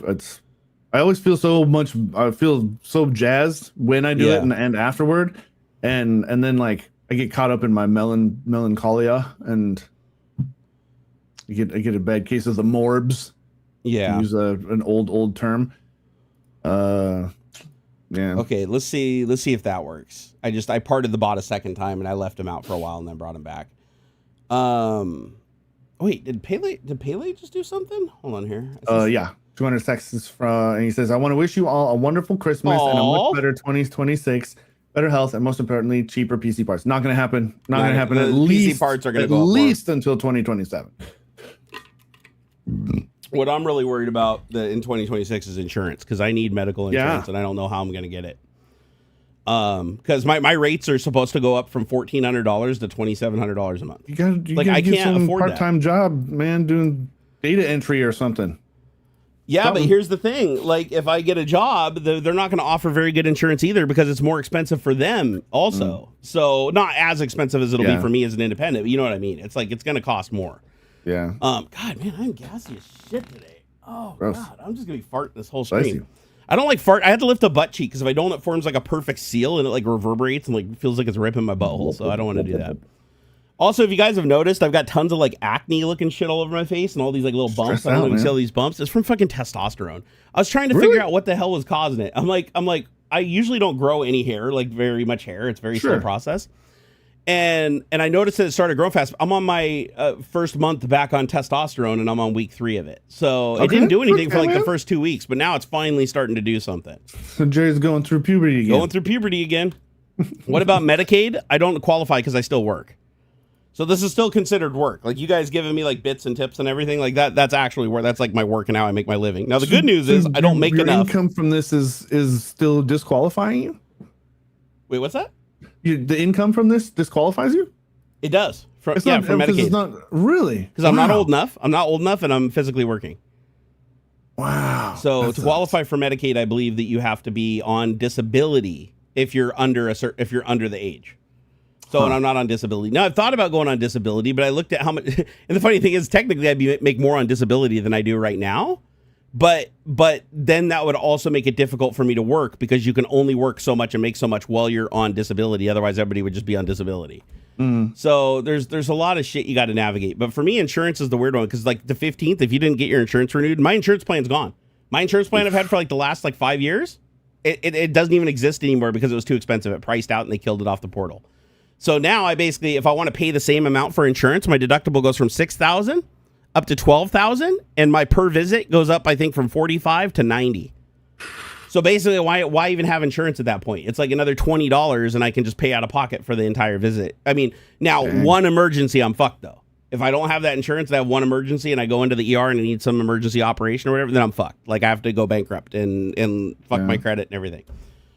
So yeah, it's a weird place to be in. So yeah, I'm technically going to be like uninsured for like 15 days. It's going to be a scary 15 days because if you didn't get your insurance renewed or changed by the 15th, then you have till January 15th to renew. But if you renew on January 15th, then you're only effective from the 15th on, regardless of when you pick it from January 1st. It's a stupid fucking thing. I hate it. Man. I think it's a little different in some states too. Like every state has like its own like little portal thing and things that are accessible to it and stuff. But I got to go through and deal with that huge stressful thing of trying to get insurance. But I was hoping that Chuck Schumer wouldn't fucking sell us out and we would actually get that, get the thing renewed so that we could re-up our insurance and my plan would still exist. But no, that's not going to happen. So yeah, I'm pretty afraid of that, Fuck, dude. I'm super stressed. If I'm honest, I'm really, really stressed. James said, Nerdgasm, you don't need to be on disability to get Medicaid. There is no age requirement for Medicaid. Also, not working automatically qualifies you for Medicaid. No, but I am working. That's what I said. Like, that's one of the qualifications. Like, I am working. If I wasn't working and I was on, then I would be on disability, because if I wasn't working, why not? The reason I'm not working is because I'm disabled. Yeah, right. But yeah, because and this is considered work. Any money that you get, I think it's up to $10,000 a year or whatever that classifies as taxable is considered work. Damn. You're working. Now the good news is if I don't make over $10,000, I don't have to pay any taxes. So I think it's $12,000. Like if you're married and have like a family, it's like 12 or 14,000 or something. But yeah, you get to keep your taxes after that. But I'm sure old Trumpster will find a way to take that away from us too. But yeah, I'm fucking, dude, this is going to be a scary year. It's going to be a lot of unknowns in 2026. Like, cost of everything is up. And then you got dumb shit running around saying, oh, gas is so cheap. Gas is so cheap. It's actually 1 cent cheaper than it was last year. Yeah, man, that's not how the trend is supposed to work. Like, gas is supposed to be cheaper right now. Like it should be cheaper right now than it was. Double think shit is just weird. Yeah, it's you know what it reminds me of? This whole fucking government bullshit reminds me of when somebody says a product is on sale, but they increase the price by 50% and then put it on 40% sale. So it actually costs 10% more. I've but seen psychologically, you think it's 40% less. That's why it's nice to have like some of those Chrome extensions and stuff. Yeah, I use a lot of them. That's where I get a lot of data. Like the price over time and stuff. Yeah. Yep, I have 2, and then I use the one that's embedded into Amazon too to do the trending.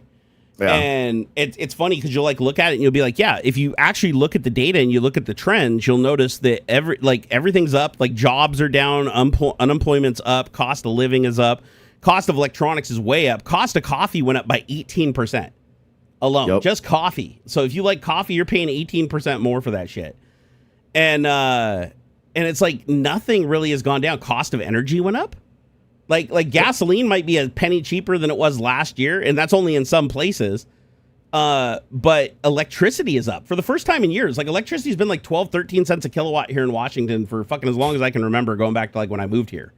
And this is the first major change where it's gone up to 14 to 15%, 14 or 15 cents per kilowatt. Now that's still dirt cheap. Don't get me wrong. Electricity here in Washington, we are blessed to have super, super cheap electricity because of hydroelectric. But there's some places in the Midwest where energy has gone up by like 20%. Like when they were already paying like 30 cents a kilowatt, like 25, 30 cents a kilowatt hour.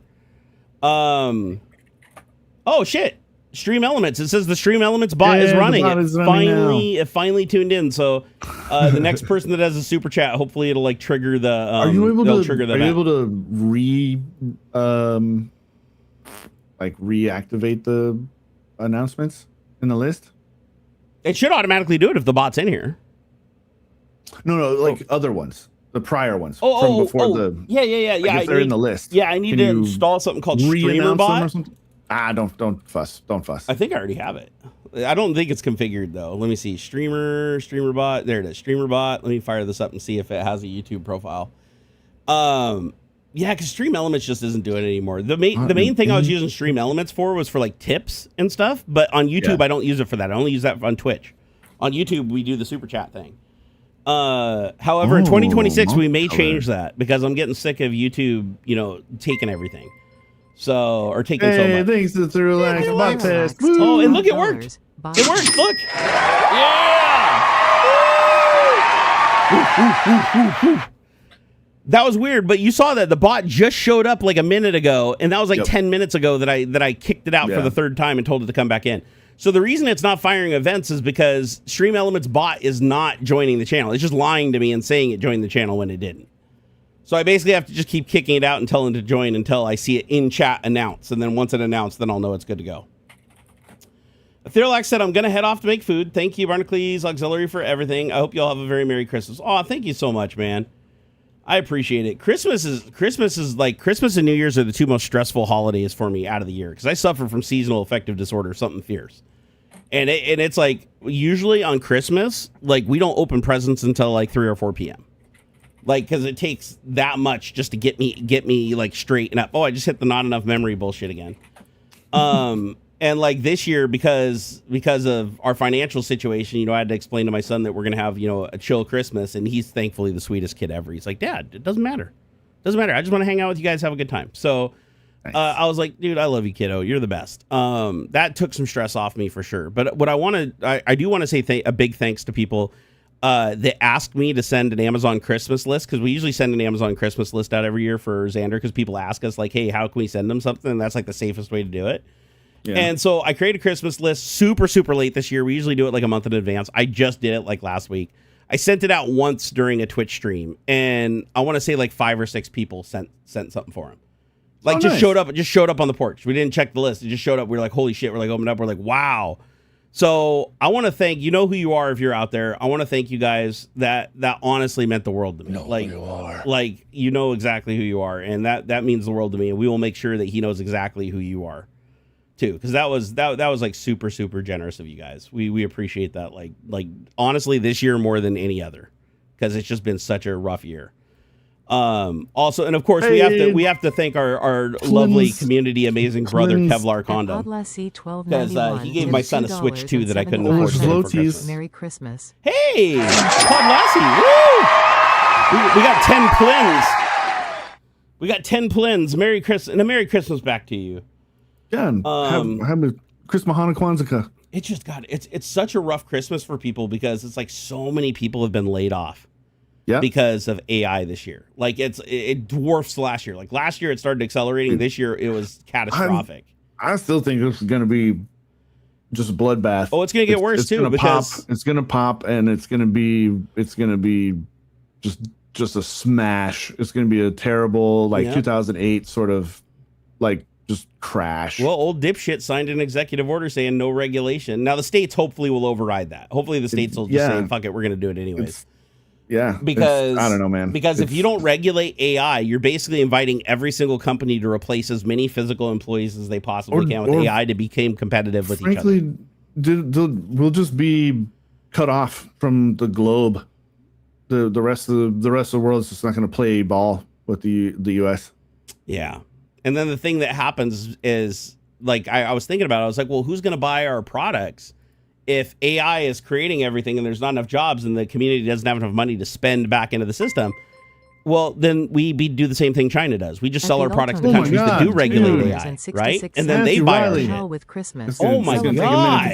Thanks for streaming today while I recover from yesterday's eye surgery. Hope you two have a wonderful Christmas. Thank you very much. Matthew Riley, I love you, brother. Thank you so much. Oh my God. Oh my God. The Altonian, thank you for the £2. He said, to hell with Christmas, celebrate Kwanzaa instead. Hey, I'm with you, man. Merry Kwanzaa. Oh my God. Pele, thank you for the 200 sexes. He said, in what way are you going to change the trend happening in the U.S.? $21. I mean, all we can do is be vocal about it. I mean, what else can we do? I can't force a business to not use AI. I can't force the AI companies to not develop it. I mean, the genie's out of the bottle. There's nothing you can do once the genie's out.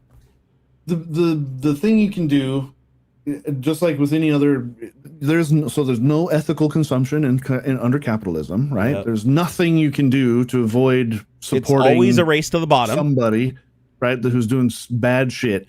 The best thing you can do is just your best. Do your best. Don't support whatever, like Target or like there's a kind of an unfortunate thing come out that Larian apparently uses generative AI during their like initial development stuff, like for fleshing out, I don't know, placeholder dialogue and concept art. Now they have come out and said, look, we have like 23 real artists. It's just sort of a like initial phase ideation sort of a thing. And actually, I think they're doing an AMA today or something like that to like a live stream answering questions about it to get a better clarity of what, how, and why they're using it. Because like Jerry said, the cat's out of the bag, right? The genie's out of the bottle. There's no putting the toothpaste back in the tube.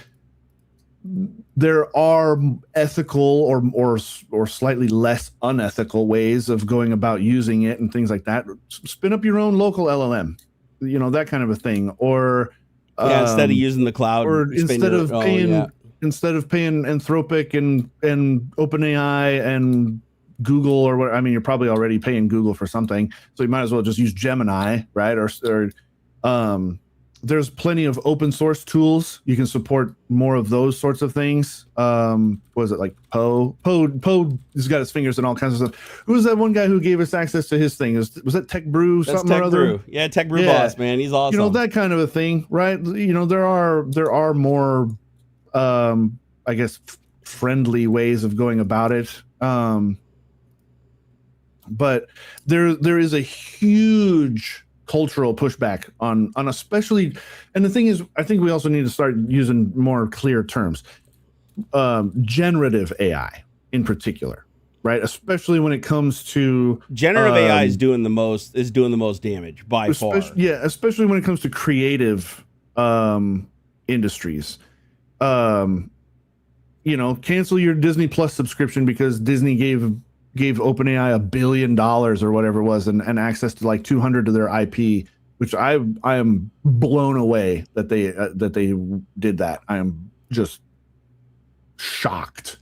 I thought if anybody was going to stand up to this stuff, it would have been Disney and the gross overreach of their copyright violations. I would have thought it was Disney was going to be the ones to fucking do it.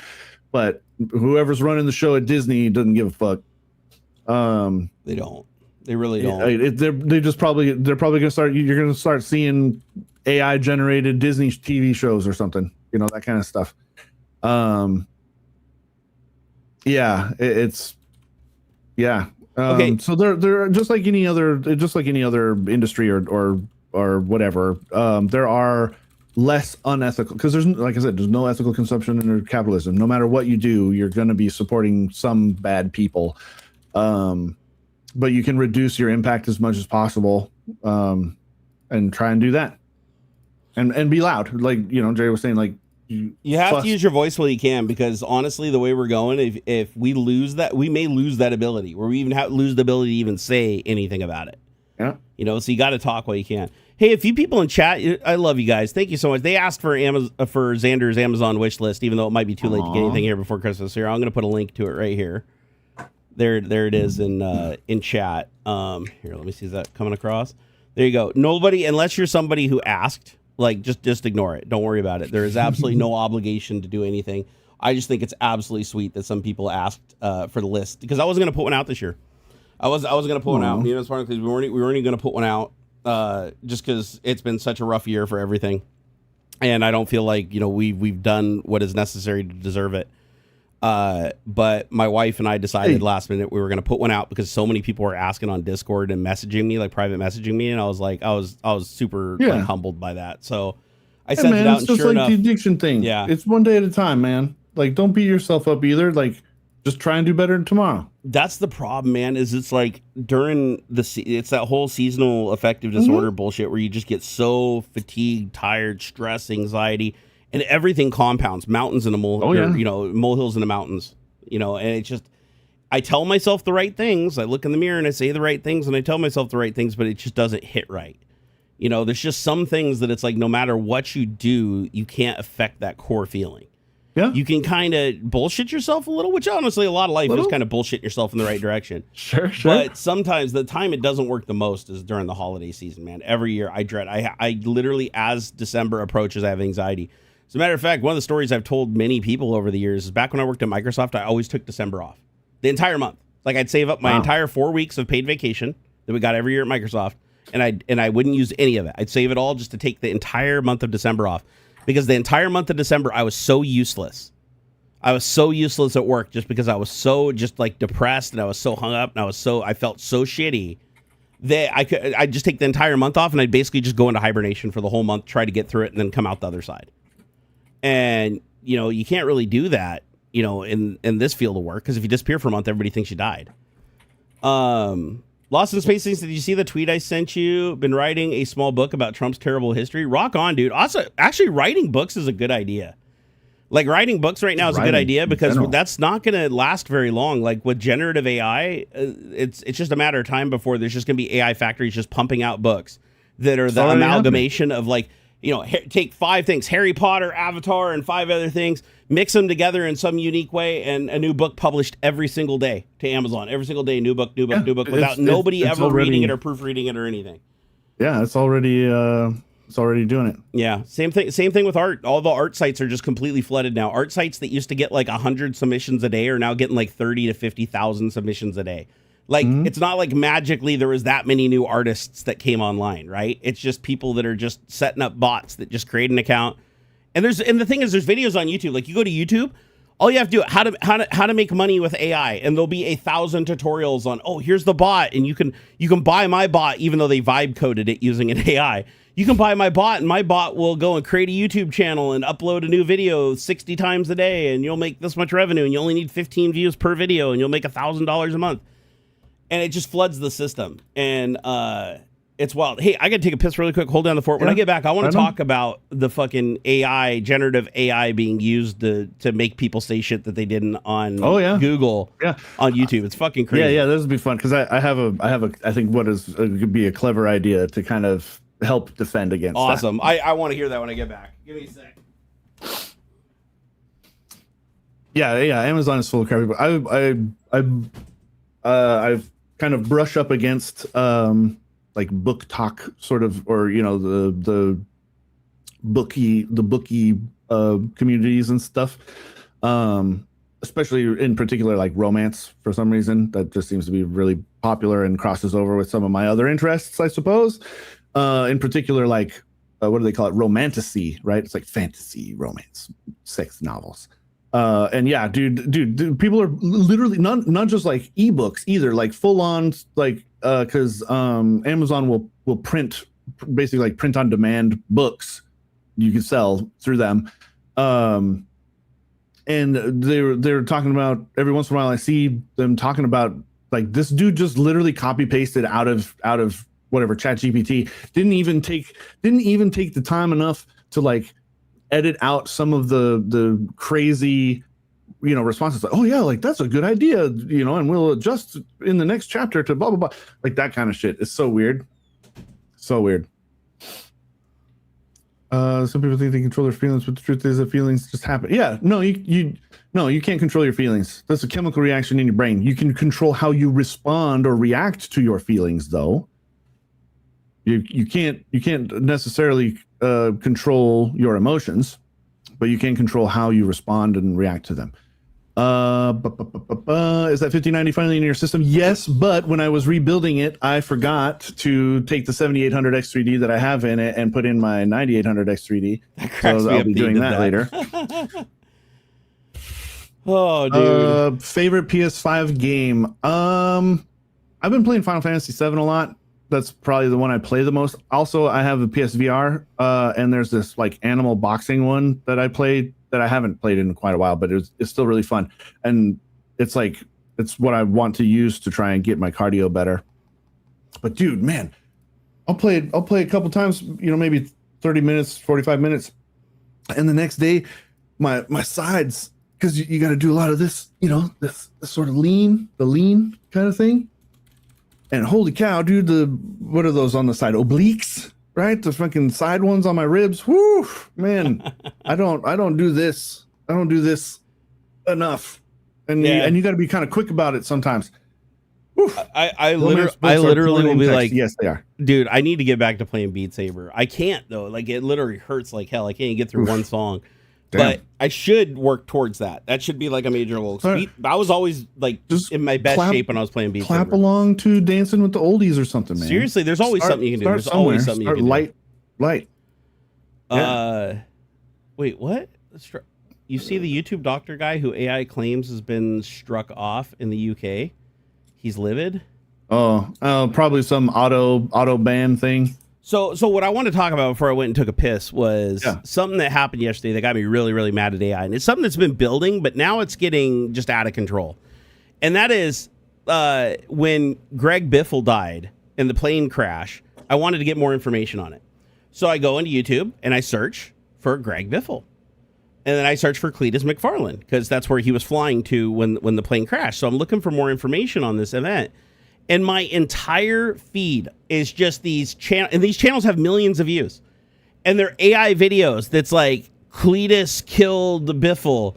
Cletus is quitting YouTube because he killed his friend Biffle. And you click on it, and it's like a video of Cletus McFarland speaking with lip movement, and the audio actually sounds really good now. It's not that janky AI paste audio of old.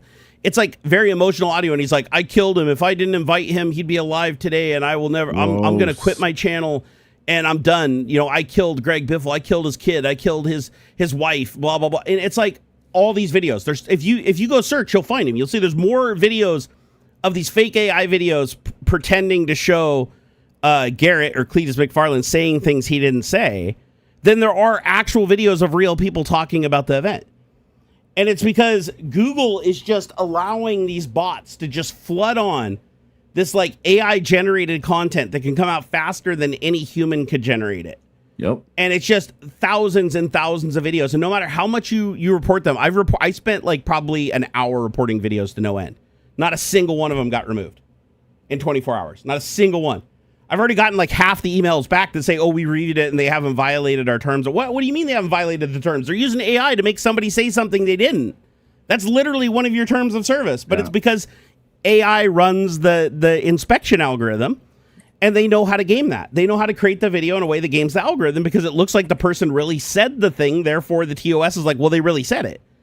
What are you basing that on? They didn't really say it. That's the whole problem. And I found the same thing when I looked up Lamar Wilson when they found him. Sadly, I knew Lamar. Like I said, if you guys are just joining us, I did a panel with him at Vlogger Fair back in 2014. Really great dude, and he sadly committed suicide. And I go look for information because I didn't know what the cause of death was at the time. And I'm looking up, and I just get AI video after AI video of just fake Lamar talking or some AI generated human looking person with lip movement, everything. It looks like a real person. You have to look at it very, very closely to get that uncanny valley. But so many people in the comments are like, oh my God, I can't believe that. I can't believe he was struggling with that. Like something he did. There's no information. He didn't. We don't know why he did it. Yeah. But there's already videos that are like basically, oh God, it gets me so worked up. And YouTube won't do shit about it because these videos are getting millions of views and they're being able to put ads on those views and they're getting tons of money.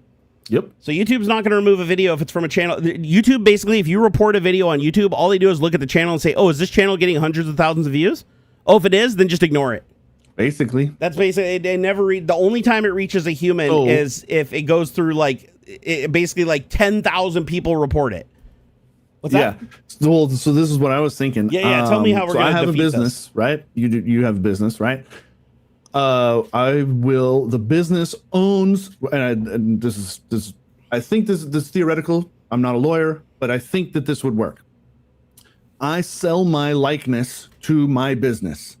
My business then owns my voice, my look, my likeness, right? I can then submit DMCA strikes to anybody who does that sort of thing. And YouTube, because they're automated bullshit, if you do send a DMCA strike like that, oh, this is my content, that's me, that's my likeness, that's me, that is my content, or the company has to do it because they're not going to take you personally that seriously. But then in the United States, companies are more important. So my company submits a DMCA claim saying, hey, no, we own the likeness to that guy, which is me. They will guarantee it'll be down in minutes. Interesting. And everybody should do that. Everybody who, especially these big tubers and stuff, I don't know exactly the right legal structure to it, but it is happening in Hollywood and things like that. So there is precedent for this. Because I know the DMC does the DMCA thing does light a fire under their ass. Yeah. Because then it comes into a legal problem where they could be found liable and lose money and stuff. So now a human does get involved. Or you know what? If you're going to start putting that shit out, I'm going to get all the money. Because it's my claim, I get all the monetization from it. Fuck you. Let me ask you a question. Kind of I guarantee it would work. I guarantee it would at least put help. It would help. Well, the problem is that requires like Cletus to actually have like a team of people go after those videos. Sure. He'd have to do it. But let me ask you a question. Fighting fire with fire. If we're going to talk about it, we already agree that YouTube's doing the wrong thing by ignoring the flags, the proper flags that these videos are violating TOS. So what if we kind of become the bad guys and that we create a VPN network and create a bunch of fake YouTube accounts and then just like as the celebrities and then DMCA all those videos ourselves? going through and adding them to list and DMCAing them. And then YouTube goes back and looks at it and goes, oh, this person claimed that they own it. They're going to punish the video because they always side with the person who filed the DMCA complaint in the beginning. And then because those are automated channels, they're either going to fork the revenue to the fake account, which again, you wouldn't be able to collect it because that would link you to it. But I'm like, fight fire with fire. What if we just create use AI against AI, use AI to generate like bots, like a fake Cletus account, but instead of using that account to spread fake news and spread fake generative content that lies about people dying when they didn't, or lies about people being alive when they're actually dead, shit like that, you actually just go DMCA everything that they do, claiming that they're using your likeness, even though you're not the real person. And I bet you Google doesn't even look into it. They're like, oh, your thumbnail on your account is the same guy. It's no different than this was a couple years back. Fight fire with fire. People were submitting copyright claims or DMCA claims for like keyboard sounds. Like you're typing, like somebody's live streaming and they type something real quick. I saw that. And it's like, yeah. That's my keyboard sound. You can't do that. So no, you would sell it to your company. Like you start up a company, right? You get an LLC, an EIN, the whole kit, right? You start that up, and then again, investigate further on your own to how you could sell your likeness. You would basically write up an agreement between you and the company as a separate entity, which you are the boss of the company. There's only one officer, it's you. It doesn't matter though, because that doesn't matter, because you as a person are separate from the company. That's the whole point of even having a business and a company. So your company owns your likeness, and then you have right to DMCA claim against other people using that likeness inappropriately. You don't need a company, YouTube's DMCA. I mean, I suppose, but if it did come, having that structure would lend some legitimacy to it. Oh, whoa! So check this out. I just went into my content detection algorithm, and there is a ton of shit in here of people claiming my old videos that I haven't noticed until just now. Dude. Yeah, like I'm not even money. Fat money laying on the floor. Let's see. Let me look at my removal request here. So, okay, no, never mind. That was me auto DMCAing them for copying my videos and re-uploading. Oh, good. So yeah, so that's good. So YouTube actually did honor those. It looked like, but the last one was back in 2023. It looks like they removed like 20 videos where people just copied my shit and just claimed my content, or they took chunks of my content, like large chunks of my content, just embedded it into their video, making collage videos. You be licensed. Okay, so you're licensing your likeness to your own company, but the structure of it might change, but the end goal hasn't. Yeah, I think the point is again, YouTube doesn't care if it's really the person or not, right? Thank you, Bipolar Bear. Hell yeah, Bipolar Bear. Thank you for $50 earnings, dude. Said, hope this helps with the Christmas for the little man. It absolutely will. For Christmas Bipolar Bear, it absolutely does. Everything does, and I appreciate you so much. It helps with Ox too. Remember, Ox gets 50%, man. He's my bro, so it helps with his Christmas too. So please remember that. Let's see here, Nerdgasm. What about the fake AI streams that I saw a stream the other day? I don't think the dude was there. Used an AI picture and just had also Minecraft carts going in circle with donate signs. Sure. Dude, it's become so lazy. It's become and AI actually makes it easier to create the lazy content, because before you had to at least like create something and put it together by hand. Now you can largely just go to AI and say, just create the thing from soup to nuts, and then just bring it online. It'll even tell you how to bring it online. It'll give you ideas on how to overcome stuff. I mean, it is insane how much more each generation of AI becomes more intuitive. And the thing is, people are like, this is great because it enables, I'm not an artist, but now I can do an art. I'm not a musician, but now I can do music. I'm not a programmer. Now I can write code. In theory, this is all amazing. But in a capitalist system, all this means is that every single person becomes competition to each other. Everybody becomes a creator, and then the consumers just disappear because everybody's just focused on creating. And then everything gets so buried that you can't find anything the effort was put into. It's all just AI junk in the end. Yeah. That's the part that kind of sucks, is it's hard to get the wheat from the chaff. And you know what I fucking hate the most? And I hate that I say this, but god damn it, there's some AI content that's just fucking hilarious. It's absolutely hilarious. Yeah, like I've been watching these fucking unfortunate. trailers. There's this YouTube channel that does AI generated movie trailers. Oh, I just saw that a couple of those got shut down. Oh, they did get shut down. Rock on. They should. I just saw on Slashdot two big channels that were doing that sort of thing. Yeah, it got shut down. But it was like, God, I laughed so hard I nearly pissed myself on one of these, and I felt so bad because I was like, this is zero effort content. This is just people just typing shit into. Yeah. And here's the thing, it's like you can use AI to drive AI too. So like you can just plug AIs together. I can take AI, feed it to what's the one that creates music? Suno. Suno. Yeah, Suno. Yeah. So feed it to Suno. Suno creates the track, or I tell one AI, come up with a funny movie trailer. Come up with a funny movie trailer parody. Then I feed that script to the audio thing. It creates the music track. Now I take the prompt, what it creates, and now I send that over to the Soma or Sona or whatever, the one that creates the video. Now it creates the whole video. Now you incorporate it together using FFmpeg to put the track over with the dialogue over the top of it. And then you just have it automatically upload to YouTube using Google YouTube ATVI 3.0, which is free for everybody. And now you just have this thing. It just goes in a circle. It just generates content and generates content without no hands off. You never even look at the videos. You never watch them to see if they're funny or not. It doesn't matter. You're going for accuracy by volume.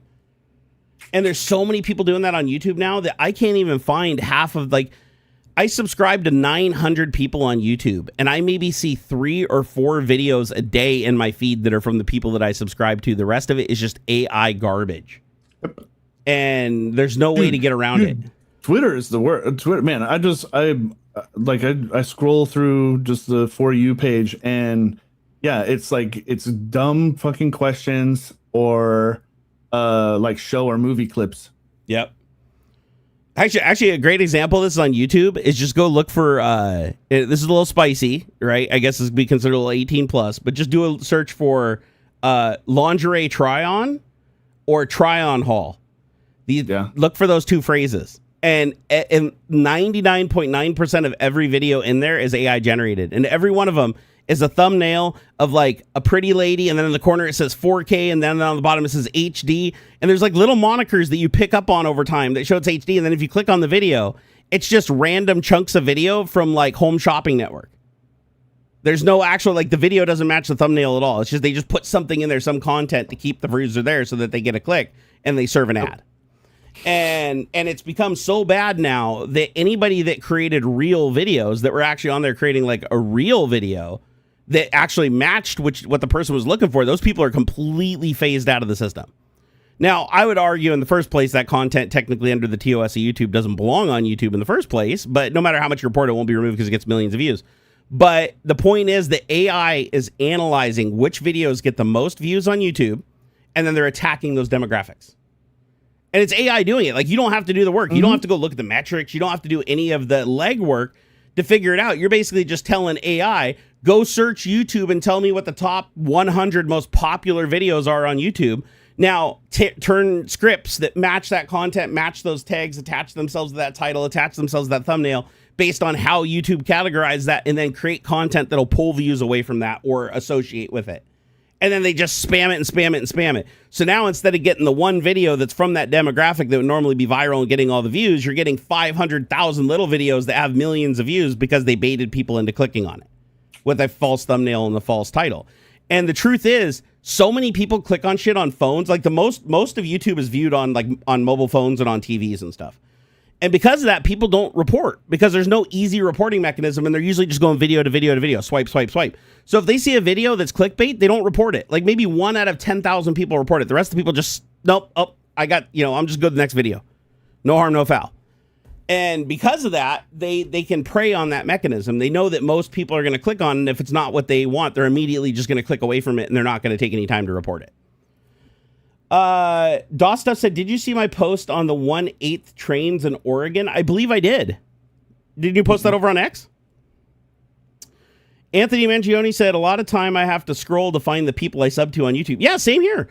And the other thing I found too is YouTube is like unsubbing me from people at alarming rates. And I've heard this is happening to everybody. Like, this isn't just something I'm noticing. Like, I've heard tons of people complain about this. And so what I did is I wrote I've heard that for years, man. So I wrote a Python script. And I should put this up on GitHub. I really should upload this to GitHub. I wrote a Python script that all it does is every 60 minutes, and I keep forgetting to run it. It's whenever this happens, I run it again just to see how bad things are. But you run the script, and all it does is take a list of every channel you're subscribed to on YouTube through the API and store it in a JSON file. And then you go to the JSON file and you do a little HTML overlay that does it basically transforms it into something visible like a graph. And it shows you how many channels you've unsubscribed from. I don't unsubscribe from anybody hardly ever. It's a rare thing for me to unsubscribe from somebody. So I run the script and you literally go look at it. It's like every 24 hours I'm unsubscribed from like 10 channels that I didn't unsubscribe from. They just disappear from my subscription list. So there's some mechanism on YouTube that's going around to everybody's shit and just unsubscribing them. And a lot of the unsubscribes are from channels that are active. I'd understand if they did this and it was a channel that's been inactive for like 8 years and no content has been uploaded or whatever, and it just automatically unsubs you from it. No, it's unsubbing me from channels that just created content that I watched within the last like 3 days. I was gonna say it probably tries to guess like ones you're not that interested in, and it's just fucking up. Which is weird though, because it's like content I watched like that they just made 3 days ago, and I just watched it and I'm unsubbed from them. Like, I don't know what fucking logic they're using. But here's the thing. I go back and resub to the channel, and almost every single time I click on their latest video, and it's like somewhere in the video they say, hey, a lot of people have been unsubscribed from the channel. Can you check that subscribe button and click? You make sure it's clicked? Because, yeah, it's like we're just being unsubscribed from. And then the problem is when you get unsubscribed from shit, then more shit from people you didn't subscribe to shows up in your feed. So here's my theory. My theory is people that subscribe to large amounts of channels like me, like I have like 900 channels. Well, between 900 channels, between those 900 channels, there's always going to be enough videos from those 900 people usually to fill my entire recommended feed. Sure. So that means that I don't get any organic stuff. Like I'm not discovering any new content on YouTube from new channels that YouTube could run different ads on, right? So I think what YouTube's doing is they're saying, they need to figure out how to wedge videos in that they can run ads on that are more profitable to them, that normally wouldn't fit amongst my demographic of other channels. Because they do look at the content and the wording to figure out what ads fit best with your content, right? So I think what they're doing is they're going through and removing people that are low value for them because the ads they run on their video, maybe their videos are too long, maybe their demographic doesn't allow for a lot of advertisement. I think they're unsubscribing from those channels so that they can now wedge in more stuff into my recommended feed from people I don't follow, hoping that I click and watch their shit because they're going to make more money on it. Tech Brew Boss said, was in my YouTube Wrapped as most watched channel? Wait, my channel? Are you saying my channel is the most watched channel? Or which channel are you saying was in your YouTube Wrapped as the most watched channel? I guess I don't understand what Wrapped means. Barnacles was in my YouTube Wrapped as most watched channel. Really? That's how I'm interpreting it. That's how you read. Okay, yeah. Because I've had some people that say that they still see my old content show up like every once in a while in the blue moon. I don't know if there's like something in the news resonates with what I did in the past, but every once in a while I'll just get a bunch of people that'll message me in a day and say, "Oh, dude, I saw your old video in my feed from like 2018 or 2017," and a whole bunch of people just randomly from different directions come at me and say that they saw it in their feed. And then it just goes away, and then it's like, it's quiet again. So I think the algorithm, I can't get a beat on the algorithm. And then when I used to be able to get a beat on the algorithm, it was because the algorithm was based on like static things, static words and phrases, static stats. Now AI, it's all dynamic. Everything's moving so fast and changing so frequently, and it's so dynamic, you can't get a beat on it. Now, I think that's great for creating a platform that's harder to manipulate directly. But now the problem is everybody just uses AI to overcome the AI. And we're eventually going to get to a point where it's like everybody's forced to use the AI to do the bad thing because it's a race to the bottom, because the only way that you can compete with the people that are doing the bad things to draw attention away from you is to do the same bad things yourself even more. I think that's terrible, man. Yeah. I think that's where AI is really going to fuck us in the end. Is not only with the jobs and the layoffs and everything like that, but for content creators. It's like if YouTube can get 1,000 videos out of AI every 10 minutes, and they can only get 100 videos a week out of the content creators, they're obviously going to side with the AI content, especially for the short form content. Because short form, it's like internet poop, right? The YTP. You scroll, you watch, you scroll, you watch, you scroll to watch. It doesn't matter what the quality of the content is. It doesn't matter if you learned something cool. It doesn't even matter if what you watched was factual. It doesn't matter because it was only like 10 seconds of your life, so you don't care. You're not going to take the time to report it and say that it was misinformation. You're not going to scroll away from it, and that's going to ruin the video so it doesn't get recommended to anybody else because it's showing up in so many feeds so many times, and there are people that are just going to see it and watch it to completion. So I don't know how the fuck content creators are going to survive. As a matter of fact, one of the things that I thought was pretty gross is like Lamar Wilson. I went and looked at his YouTube channel. He hasn't posted long form content since 2021. He basically switched 100% to shorts, and he mostly moved over to TikTok because YouTube was so dead. I went and looked at his videos that went from 200, 400, 800,000, a million views, like video after video after video. And within 1 year, they were down to 12,000 to 24,000 views per video.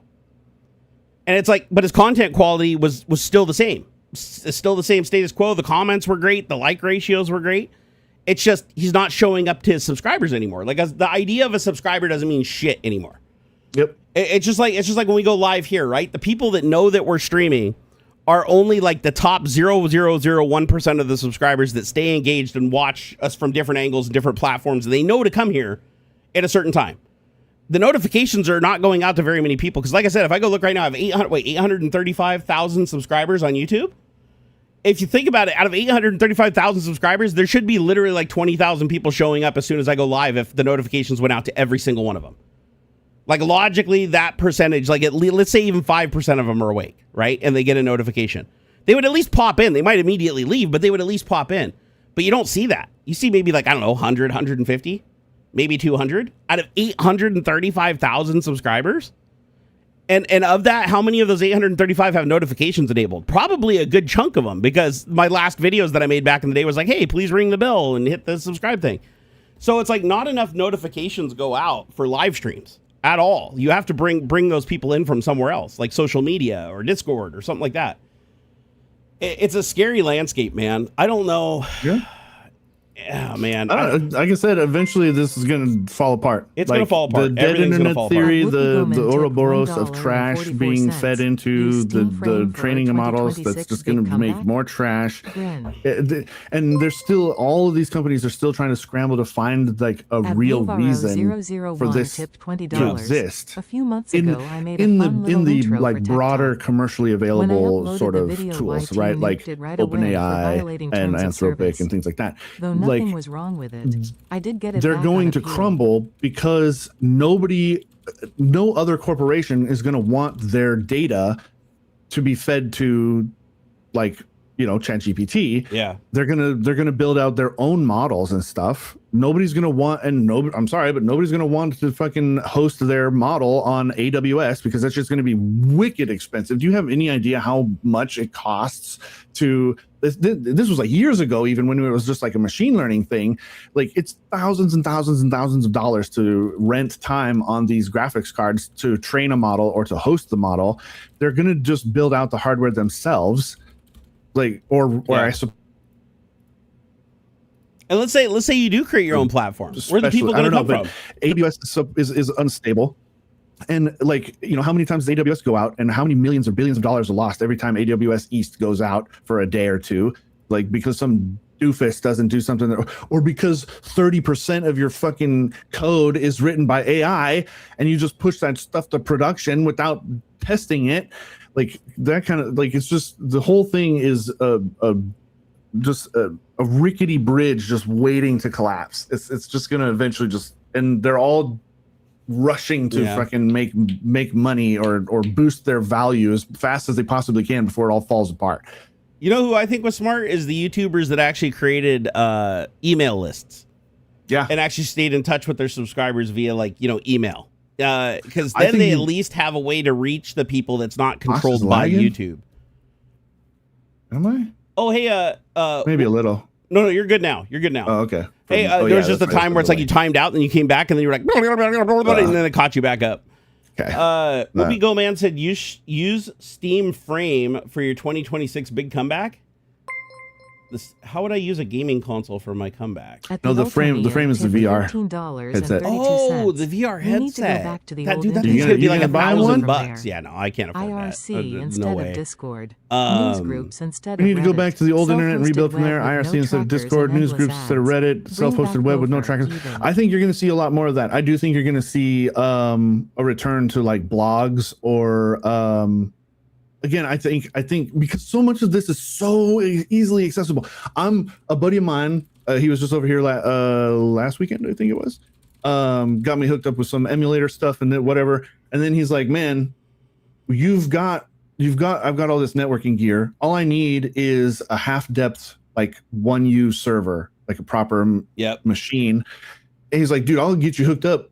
Because he hosts his own like web We both blipped through. Oh, weird. Video Yeah, just a I second heard ago. that. He hosts his own website, his own game servers, like 7 Days to Die, that kind of thing, all that jazz. I think you're going to start seeing some of that for the bigger people, because there's no reason why I could have my own RTMP server. You go to www.auxiliary.com, and that's where I'm going to be streaming live, not Twitch. And then I don't know, there'll be a 24-hour delay, and I'll put it up on Twitch or something, or that kind of a thing. You want to watch live? You come to my webpage. I do believe that owning your own content and owning your own distribution and owning your own is going to be important. Like your own platform. Your own platform, yeah. Twitch just bans people for nothing, claiming, oh, you flashed dick on your stream, and they don't even actually provide the proof. They'll say that, but it's not, here's a clip of you doing it. Appeals never reach a human. They never reach a human. You just get a message back within 30 seconds or a minute that says, "Oh, we've looked into your thing and we've determined that your ban is the stand." YouTube does the same. And it's like, so YouTube would be a little more difficult, because like, fuck, the storage requirements for that is outrageous. Like, I don't know how they handle storage at YouTube. That's just insane. Like, trillions and trillions of petabytes. It's just, I can't imagine it. But yeah, man, you're gonna have to just own your own infrastructure. You're gonna have to own your own platforms. Because the people that don't, the people that depend on like YouTube and depend on Twitch, they're literally just putting all their eggs in one basket. Yeah. And I'm one of those people, sadly. Like, my entire, like, I could just disappear from every one of you and you would never know what happened. Yep. Like, because there'd just be no place where you could seek out that information, because Google would control if you could find me searching by name. Yep. YouTube controls if you can find my content. Twitch is the same thing. So all the places that you would go to try to find me or try to link up or verify with me, if that platform doesn't want you finding me, they make the decision, not me. So they delete stuff? I'm at some point. Yeah, when channels get deleted, I'm sure. I mean, Google doesn't really delete anything. I mean, there's like videos from 2008, like that are just sitting there. They get no views. They got like 3 views, and they keep them there. Yeah. I mean, they do cull. They go through and like cull content that violates TOS, and they'll go through and cull content sometimes that, like, if they change a TOS, they'll apply it, like retroactively apply it. They'll go back and, but they really don't remove much. But the thing is, and keep in mind, for each video, they're not just storing that video. That video has to be copied to multiple different locations. They have to use multiplexing to feed it. So they're like multiplying. They're taking one feed from one place and one feed from another place and feeding it out to 1,000 people simultaneously to save on bandwidth. Yeah. There's a lot of crazy shit that goes on to make this work, which makes you wonder, like, how a platform like that could be profitable, like, given the sheer amount of resources that they're spending. Like, and don't get me wrong, like, I think YouTube is still a great place for somebody to start. You're not going to get the traction that you did once upon a time, right? But the neat thing is, you don't have to pay anything, right? It's a free service that's offered to the public. You can publish your content on the platform and you can start to build an audience. But just keep in the mind, at the end of the day, like, the goal of YouTube is to profit off you more than you do. Like they need to make money by you being there. And if they don't make money by you being there directly, they'll do it indirectly by running ads on your stuff, and you just don't get anything. Like, for instance, if you're not monetized on YouTube, that doesn't mean ads aren't running on your content. You're still having ads run on your content. It's just YouTube's keeping 100% of the money. Lost in Space Thing said, but they will ban me accidentally, porn, and never unban, sadly. Yeah, the problem is you can never reach a human. A human being could make the call and see if it was really a mistake. Yep. And what you did to rectify the mistake, and how they can look into those factors. AI doesn't give a shit. AI is basically just like, look at the thing and find the best decision possible to ignore it and just keep it standing. Because the safest position for YouTube is to not unban you. Now, the only time that changes is when you get into like that top 3 or 5% bucket, where you're like making YouTube so much money that you have an assigned partner manager and you have a line of sight to a human on YouTube. And keep in mind, like, it used to be in the 3% bucket, you got assigned a partner manager that only managed like 5 people. Like, that was their whole thing. Now, the average partner manager might have 3,000 people under him. You might get a response from him once every month if you message him about something. It's terrible. They took my partner manager away. They put me on like tier 3 partner manager. They're like, sorry, you can't have the same partner manager that you had anymore because you don't have enough views. So we're going to kick you back to this partner manager that manages like 5,000 or 10,000 accounts. I've messaged that partner manager 12 times, and I just stopped messaging them because they've never replied. Not a single time. Then this is like over 2 years. Altonian, thank you for the 10 pounds, man. He said, we need to go back to the old internet and rebuild from there. Oh, hold on. I don't know why my camera's turning on. Rebuild from there. Let's see here. IRC instead of Discord, news groups instead of Reddit, self-host web with no trackers and endless ads. Bring back Gopher even. Oh, I remember Gopher. That's old school, man. Tech Chef, thank you for the $1.24. Super appreciate it, brother. Blue Varo, thank you for the $20. Said a few months ago, I made a fun little intro for Tech Talk. When I uploaded it to YouTube, it nuked it right away for violating terms of service, though nothing was wrong with it. I did get it back on appeal. Who the fuck flagged that? So somebody flagged it and successfully got somebody to look at it and take it down. That blows my mind. That blows my mind because why would they even care? I'm like such small potatoes. Even if they did think you matched on something that I had and there was some auto DMCA, you'd think they wouldn't even give it any attention. I did want to say something about the Steam Frame, though, now that you reminded me that's the VR headset. I'm honestly not expecting to be blown away by it. I'm really not. Like, I mean, I know I've seen some videos where people are like, oh, God, it's amazing, but it's the same Fresnel. What, it uses like Fresnel lenses, or no, does it use pancake lenses? But I know it uses LCD. It doesn't use OLED. So it's going to be old LCD technology. The resolution is only, I think, slightly better than a Quest 3. I don't know what the onboard processing power on it is. That might be superior to like a Quest 3. But when the price is like $1,000, I don't know. The field of view could be a game changer. If they're managing to get like a really huge horizontal field of view, like the Index, and they're doing that with LCDs, then I could see that being like something that draws people in. But there's no shortage of VR headsets. Like there's a gajillion VR headsets out there, right? I mean, there's the Pimax Crystal. I think that has like onboard processing where it can do like standalone games and shit to a certain extent. You got all the Quest headsets. A lot of these headsets can do the thing over networking, although I know that the Frame has something called like foveated networking, where it can look where you're looking in real time and then like change the compression for the video stream so that it gives you the maximum sharpness in that area where you're looking at, and then it falls off as it goes into your peripheral. That's pretty damn cool if that works as advertised. But I guarantee you it's going to be like around the Index price. It's going to end up being like an $800 or $900 headset. You're going to need I don't think it uses inside out tracking, right? I think it uses camera level tracking, but they said that it can like see behind you a little bit, like because of the positions of the cameras. Okay. But I don't know. And from everything I've seen from it, like people are saying, oh my God, it's amazing when they get to like try it out. But I don't know. I get that feeling that there's, it's being fluffed. It's being fluffed hard. Like from the reviews I've watched, I'm not getting confident because nobody really calls it out for any negatives. Like, I haven't heard anybody really like rag on it for negatives. And it's like, it's a modern headset that's going to cost a shitload of money using LCD screens. Its resolution isn't like groundbreaking. Like, I mean, there's headsets out there. Like I think the big screen Beyond or whatever has more pixels per inch or something like that. So I don't know, but you know, I love VR. I am a passionate VR lover and enthusiast. And I'll tell you right now, out of all the headsets that I have, the one that keeps bringing me back, the one that I always end up choosing for 99.9% of the shit, believe it or not, is the PSVR 2. Because it has OLED screens, the contrast is fucking amazing balls. It's lightweight on your head. I mean, almost to a laughable extent. However, if I'm laying in bed and I want to play Rec Room, I don't use a corded headset. I use the Quest 3. You know, the Quest 3, honestly, if I tell anybody to get a VR headset, like if you don't know anything about VR headsets and you just want a VR headset that can do it all, just get a Quest 3. Hell, even a Quest 2, honestly. Honestly, a Quest 2 is still massive value for money today. Like, it really is. Like, the screens are amazing. It's brighter. It even has better contrast than the Quest 3. It just doesn't have the pancake lenses. The pancake lenses, you trade light, like the amount of light that reaches your eye, to get rid of that weird, you know, Fresnel effect that you get from looking through a Fresnel lens. They call it, like, God rays and, like, bloom. It's shit you don't notice. Like, after you play for a couple of minutes, it's one of those things that just disappears and it's out of your mind. But I would tell people that if you are getting into VR, or somebody you know is getting into VR and they would just get them a Quest 3. It's just the end all be all. It does, like, they stick it on. You don't need a computer for if you want to play the Half-Life Alyxes, you want to play the racing simulators and shit, they need massive GPU power. You can pair it over a USB or over a USB cable. You can pair it over the network if you have a 6 gigahertz network or whatever, or 6G network. So you can do everything. It's inside out tracking, so you don't need any tracking stations or any outside infrastructure. It comes with the controllers.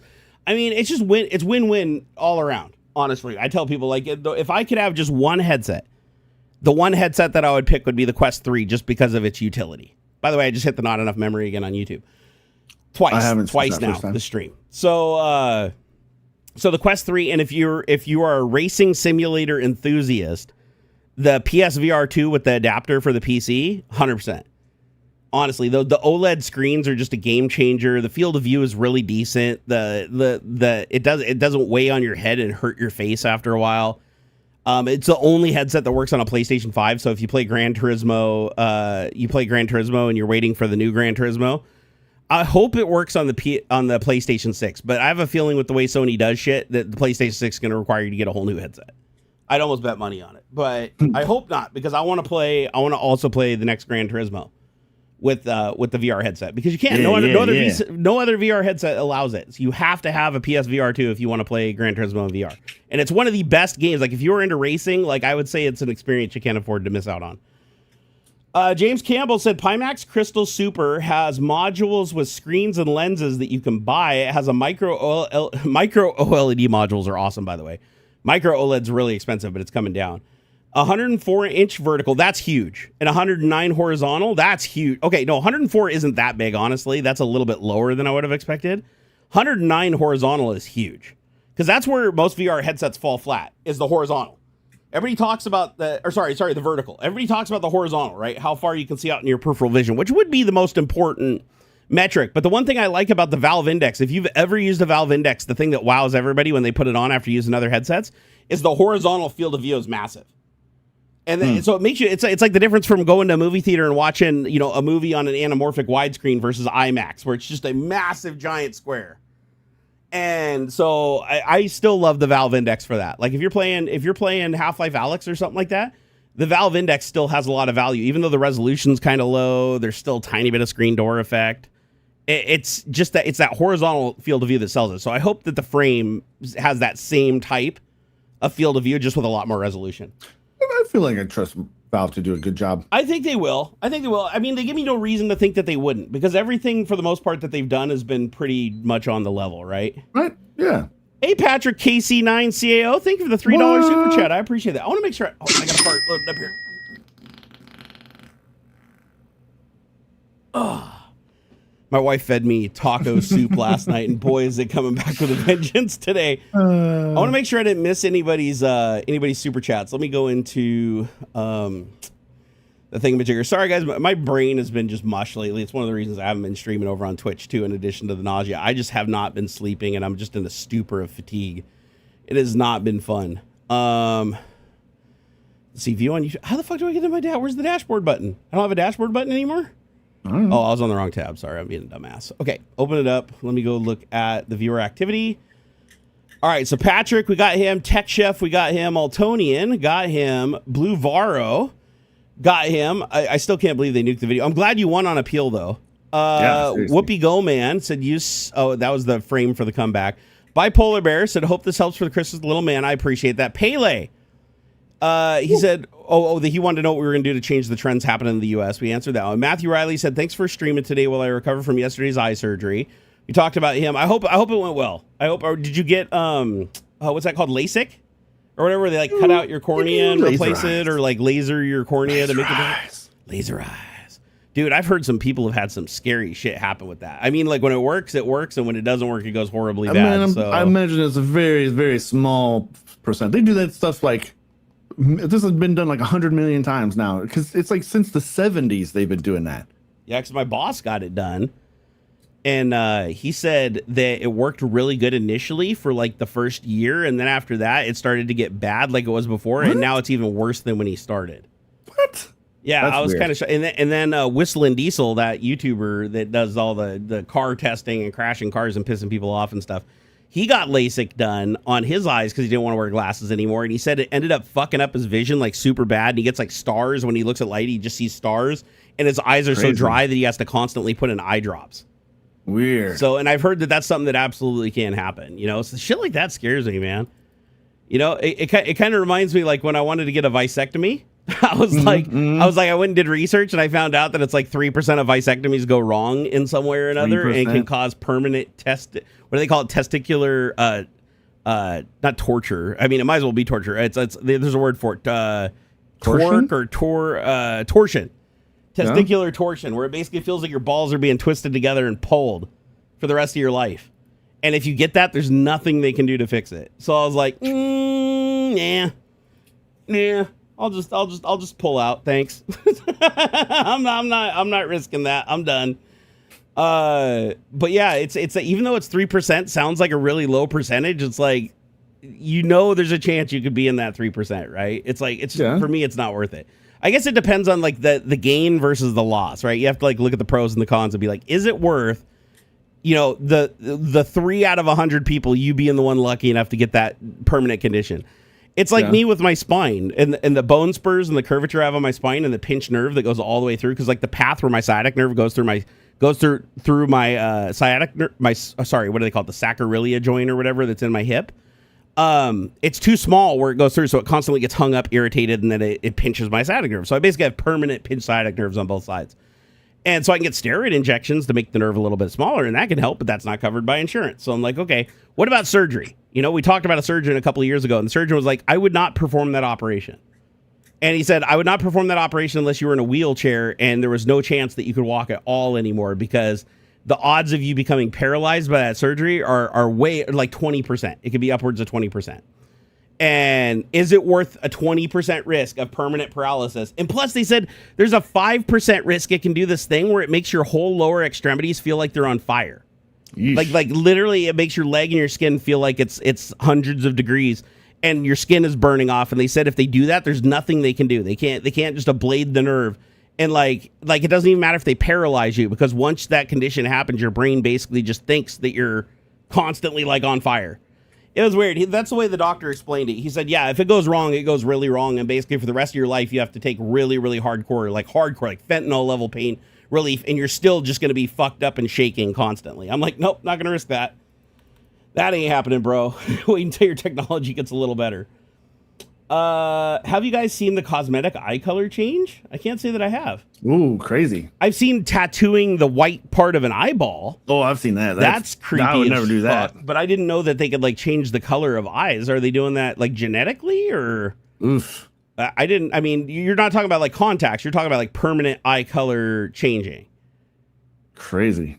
Dude, we do crazy shit, man. I'll tell you what, if we didn't have such fucking horrible leadership sending us down into a fucking spiral right now here in the United States, I'd say that this would be a technical marvel of a time to live in. But oof. Sadly, all the good shit is being used for more bad shit than good shit. Joey, thank you for the 32-month channel friend membership. Appreciate it, brother. He said, thanks, Barna X86 for being awesome, and Beard Guy too. you are the Beard Guy. Thanks very much. Oh man. God, you know what? My Christmas. I'm gonna hope for a Christmas miracle. I hope in 2026 I feel better. I just want to feel better, because like I feel just constant nausea. Oof. It's and the weird thing is, I have been losing weight, but it's because it's hard to eat when you have nausea. Like nausea makes you not want to ever eat. Like you want to talk about appetite suppressant. just make yourself nauseous. Like I don't know, eat like take a hit of Epicac syrup every once in a while. What? Wait, Whoopi Go-Man said you missed my files, Dono? Oh shit! What was here? Let me look. See if I missed from Whoopi Go-Man. Scrolling up. Use Steam Frame for your 2026 big comeback. Oh, maybe there was one before that. Let me keep going. Whoopi Go-Man. Oh, speaking of files, you see the Epstein files, the Michael Jackson pick. I wanted to believe he was innocent so bad.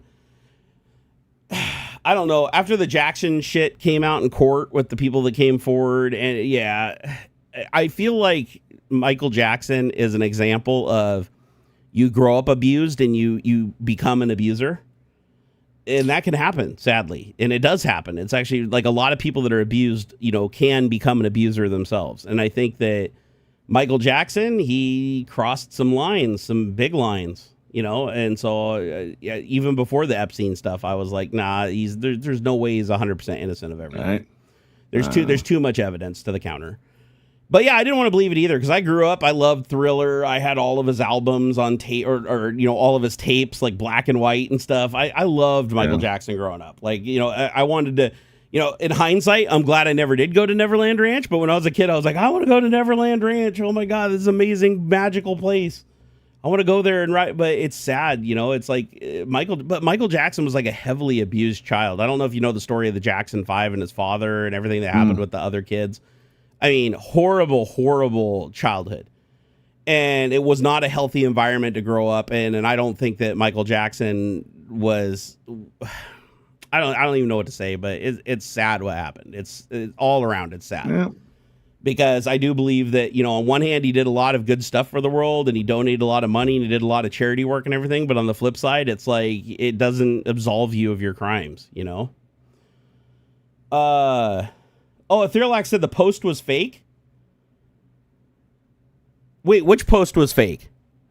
The Michael Jackson one. Oh, the Michael Jackson one was Clinton fake? ones. Oh, shit. Well, here we go. Back to the AI fucking confusing people, right? The shit's getting too realistic. And again, if you say it's fake, like, who verified that it's fake? Like, what verification's being used to make it's fake? But let's see here. Where is it? So let's see here. Mick Jagger, Michael Jackson, and Diana Ross. This is 6 hours ago as of latest reporting. Let's see here. Okay, so the Department of Justice released troves of the Epstein files, Transparency Act signed by President Trump, blah, blah, required Attorney General Pam Bondi to release the unclassified records, although she didn't release them, just the ones that they wanted to. Let's see here. Many celebrities appear in the photos from the Department of Justice files released, including photos, does not necessarily imply wrongdoing. And that's the other thing, too, is there's a lot of Epstein was known by everybody. Like, Epstein has a picture of himself with literally everybody. So you can't imply guilt just from a picture with him. So there's got to be more than that. Wow, Diana Ross.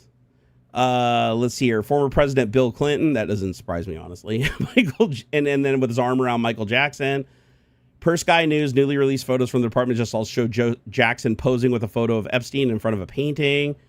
Again, it's not uncommon for people to be seen with Epstein. There has to be more than that. You can't just imply guilt just from that photo of them being in his presence.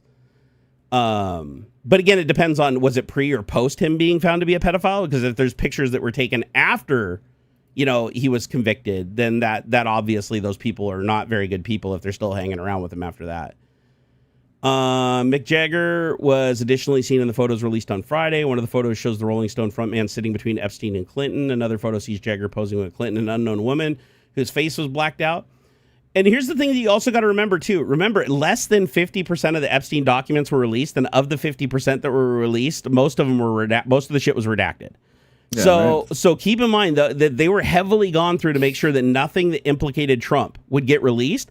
So think about it. If less than 50% is released after they've already been through the Epstein files, that tells you that the 50% that didn't get released is heavily implement or incriminating Trump or his cabinet or people that he cares about. So that, and it will eventually come out. It's just not going to come out by, you know, if he can fight it and keep it from coming out, he'll keep doing that for as long as possible for obvious reasons. But, you know, there's past pictures, not even with Epstein, that implicate Trump as being an abuser of women. So we already know that. Yuki Mikasaki 9705 said, I had spine surgery done recently. My spinal cord was being compressed by severe spinal stenosis. If I didn't get it, I would be paralyzed from the waist down. Yeah, see, it's okay to take risks with surgery when the you know, you're already fucked up and there's like no way that you're going to get better. Right. But the way that they saw it with me is they're like, don't take the risk until you're completely immobile, because this surgery could make you even worse, like way worse. But if you're already way worse, then why not risk it? Right. Why not? Like, I don't care if there's a 75% of me being paralyzed if I'm already basically paralyzed and immobile. Right. It's worth it for the 20% chance of being able to walk again, kind of thing. Gamers Unite said less than 1% of the total 300 gigabytes of files released so far. Wow, I didn't realize it was that little. That's crazy. Yeah, but I can already tell you what people are going to do. They're already doing it. I'm sure they've already gone to the place where all those files are released, and they've probably started feeding them into AIs is attached documents, and started like asking the AI questions. Because that's what I would do. I mean, going through hundreds of thousands of documents, reading it, you know, one by one, that's going to take you forever. Right? That's not it's not realistic for you to do that. However, loading that into an LLM and having the LLM actually go through and categorize the stuff and pull out the information that you're most interested in and then highlight and give you tabs to go specifically to the information that you're looking for, that's going to be a faster path to success. So I may even do that myself at some point. Like go through, because I am curious to see like if shit got missed, because even with all the team and the $800 million they spent or whatever for the FBI agents to go through and find anything that mentioned Trump and redact it, they had to have made a mistake. They made a mistake on the last two drops, right? Oh, yeah. So there's got to be mistakes in this where shit got out that they didn't expect to get out. Or there's connections where you take redacted, redacted, redacted, and when you combine the three of them together, this points to this points to this, and it gives you one complete picture. That's the one thing that's really hard to account for when you have people just going a page at a time trying to redact anything that mentions the word Trump. So there's going to be a lot of connections to be made over the coming days as they go through the documents, and AI is going to be a big part of making that happen fast. So AI actually is really, really useful for a lot of things, but I also feel like AI is going to make humanity dumber in the long run, because just like with GPS, right? You start forgetting how to navigate without it because you now don't have to use the brain capacity to remember like landmarks and where to go. I feel like AI is going to kind of do that for everything else. We're going to become so reliant on the AI. We're basically going to become like the what is it from Star Trek, the Pac-Lid or whatever, like the really stupid guys that they're dumb, but they're still like going through space and kicking ass. Yeah, they just got everybody's technology. Yeah. You know, so I feel like that's the direction that we're heading. We're all going to become the Pac-Lid because of AI. Etherealax said use Opus 4.5 for the meta stuff. It works best. Running Opus 4.5 local or in the cloud? There's already a few websites where they're correlating and making them searchable. Yeah, I'd imagine, because this is like where AI shines. Like I use AI all the time for going through huge amounts of data. Like for instance, one of the things I recommend everybody do is anytime you see an executive order signed by Trump, literally go dump that entire raw executive order into AI and then simply ask it one question after you load it. Say, does the content of this executive order match the implied title? And it will always come back and say no and tell you why. Because every one of the orders is titled one way, but if you go through and actually read the order, it actually benefits the other party, or it does the opposite of what it says. It's literally just named the way it is to fool the people that never go beyond that. Yeah. But if you start digging in, but again, these are like documents that are like crudely worded and very long usually, so it's hard for you to like read through, and then a lot of it's in legalese, so AI can help dumb that down and help you like understand it a little bit better. Yeah. And how many people can read above a 5th grade level anyway? Seriously, right? I mean, shit, look who we voted for. We literally voted for a convicted felon and a fucking pedophile to run like the strongest country on earth. I mean, we're obviously not doing very well in the education department if that's happening. There are already a few... Oh, wait, I already read that one. Misuse of AI has a lot of potential problems. Shit, potential. It's already happening. AI has... Shit, I'd say... AI, like, the biggest thing... the biggest problem that AI is causing for the internet right now is a massive, massive increase in bandwidth. And I think this is going to run all of our internet bills are going to go through the roof next year. I guarantee it, because there is so much bandwidth. Like the amount of bandwidth on the internet just being used in general has like tripled like in the last year. And it's because all of these fucking AIs are just endlessly combing every website, every piece of content, every downloadable thing. Everything you imagine, go through it. And then even though they're putting bot blocks in place and they're putting CAPTCHAs in place and they're putting Cloudflare, are you a human thing in place, AI's already defeated them all. And then as soon as they block the AI, like they figure out how to like detect when the AI is trying to go around them, then the next AI just figures out how to go around that again. And you're just in this constant arms race where a human's not even involved. The AIs are just constantly working to defeat each other. And it's crazy. It's absolutely crazy. Like I used a local AI, not fall apart. Yeah, not even a cloud AI. I used a local AI. It was a 4 gigabyte model that could run on a fucking cell phone, and I used that to beat 3 different types of CAPTCHAs on storage sites. Like the CAPTCHA where it pops up and it says, you know, click on the things that relate to this item, or the ones that pop up and say, hey, move the tiles to complete the picture. I can get AI to do that, and actually even translate it into the mouse movements to solve it. Like I have it take a picture. And by the way, I had to create the program script too. So I run a local instance of LM Studio. I used the cloud AI to write the code because it was a bigger model that did a better job. So I had it write the code that contacts my local AI. It takes a picture of the CAPTCHA. If it runs into a CAPTCHA, it takes a picture of it. It sends it over to the AI, it tells it to solve it, and then it gives a prompt into the AI that tells it specifically how to respond in a formatted way. So it's called a tool-enabled AI, so it can like return things as like JSON and XML. So it returns step by step. Move this piece at these coordinates to this piece at this coordinates, move this to this coordinates, and it just gives back the mouse movements. Then the mouse movements go back to the Python script. The Python script then brings up the Selenium window with the CAPTCHA and clicks the mouse here. Drags the mouse from here to here, clicks the mouse here, drags the mouse from here. And it does the movements, and then at the very end goes down and clicks the button. And if it doesn't solve the CAPTCHA, it does it again. If it doesn't solve the CAPTCHA, it does it again. If it fails, it reloads the page and goes at it again until it solves it. So why are we using CAPTCHAs when they can be defeated by AI? Like, hell, even CAPTCHAs are getting so fucking hard that it takes me like 3 attempts to solve some of the higher end ones, and AI can just blow through those too. And then the ultimate way to get around a CAPTCHA, like this, I don't even know why they're bothering with CAPTCHAs anymore, except for gathering data. I know CAPTCHAs are historically used for capturing data, but fucking AI can do that now with using other means. But you can get around all CAPTCHAs just by using an Android emulator. Like, no shit. Every website almost every fucking big website that has CAPTCHA also has an app of some kind, right? Google has an app. Bing has an app. Even for the search engines, YouTube has an app. So if you want to get around CAPTCHAs, the apps never have CAPTCHAs. Only the websites have CAPTCHAs. So all you do is load up a Android emulator, install the apps, and then use AI to drive the Android emulator to take the screenshots and input the movements and the finger drags and everything to solve the CAPTCHA. Or actually, it doesn't even need to. It doesn't even just need to solve the CAPTCHA. It just blows right through them. So anytime you run into a place, you can either use AI to solve the CAPTCHA, which is the slow way, or you can use an Android emulator running on PC and automate the Android emulator just to blow through and get the info you want, screen scrape it. You don't got to do shit. So yeah, I don't know. The future is going to be pretty fucked because more people figure out more and more every day.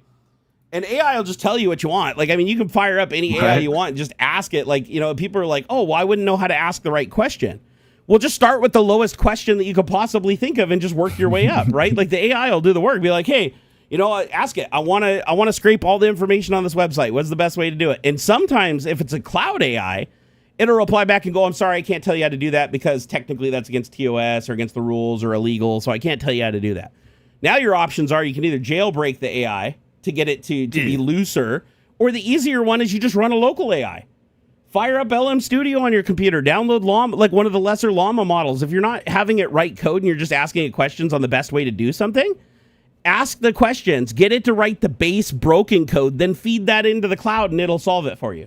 Yeah. Because here's the funny thing. I found out about, if you want to jailbreak an AI, I'm going to tell you guys everything you need to know about jailbreaking AI here in just 1 minute, okay? All you have to do is if you ask AI to do something, like if I go to Copilot and say, write me a Python script that hacks Microsoft.com, right? It's going to go, okay, I'm thinking, oh, sorry, I can't help you with hacking and breaking into sites, including Microsoft.com. You know, I can't teach you how to use scripts or guide you to bypass security or disrupt services without having explicit authorization. So it tells me to fuck off, right? However, if I go to a local AI that's jailbroken, or I shouldn't say jailbroken, but uncensored. If I go to an uncensored local AI and I ask it the same question, it's going to give me the information. Then I'm going to ask it to help write the code. It's going to write broken code half the time that just doesn't work right because of syntactical errors. If I take that broken code and I just paste it into the same AI that said it couldn't help me, that AI will still fix the code. Because this is how LLMs work, right? The security is in the prompts that they give it, the pre-prompts. The pre-prompts tell it if you ask to do something illegal, not to do it. However, correcting code is not illegal. It doesn't care what the code does. It just wants to fix the code. So these coding AIs that I've used, I can take like virus code, literally virus code, and drop it in there, and it'll help fix bugs, improve it, fortify it, and do everything. As long as I never ask it at any point to write dangerous code. All I'm asking it to do is fix the code I've presented to it or add something to the code I've presented to it. And so if you ever want to get a cloud programming AI to do naughty shit, that's the trick, is you basically just do the naughty shit in a local AI that's uncensored and then bring it into the cloud to fix it. Uh-oh. Where'd my video go? Where'd you go, bro? Where'd you go, bro? Here, let me copy your dealy. Oh, you back? Oh, sweet. Okay. Weird. I don't know. It's weird. Your audio was there the whole time. Yeah. I don't know. So yeah, there you go. That's Barnacules jailbreak trick of the day. And you can also do it. You can also like for the image stuff. A lot of the image generators won't generate what you tell to. However, there are some cloud image generators that will. Like for instance, Grok. I don't like. I think Elon Musk is a piece of shit. I fucking hate X and everything about it. But I will give credit to Grok for being the least censored cloud AI of them all. Like, you can just go and ask that thing to do a lot of bad shit and it'll just do it. You can go into the image generator and have it generate illegal imagery that would get you thrown in jail immediately, and it just does it no fucking problem. I've reported this to X and their support for fucking 6 months, just spamming them with reports, and they don't do anything about any of it. And it's because they don't want to do anything about it. Elon wants it to do that. So, but where that actually comes in handy is if you want to create a picture of Donald Trump being eaten by eagles, it'll do it. Like it won't even push back even a little. Like shit, I'll go to the Grok website. I'm not going to show it here, but I go to Imagine. So Imagine is the prompt. Anything you can imagine. It rarely pushes back. Every once in a while, it'll push back if you say something really horrendous. But if you reword it, it'll still create the thing. So I'll just be like, here, create a picture of Donald Trump being eaten on the White House lawn by eagles. Let's see what I get here. So it's generating. Okay, it hasn't said no yet. Okay, we're at 37%, 39%. We're at 45%. And then it can take any image and also... I wish I could show this. I can't, though. Oh, my God.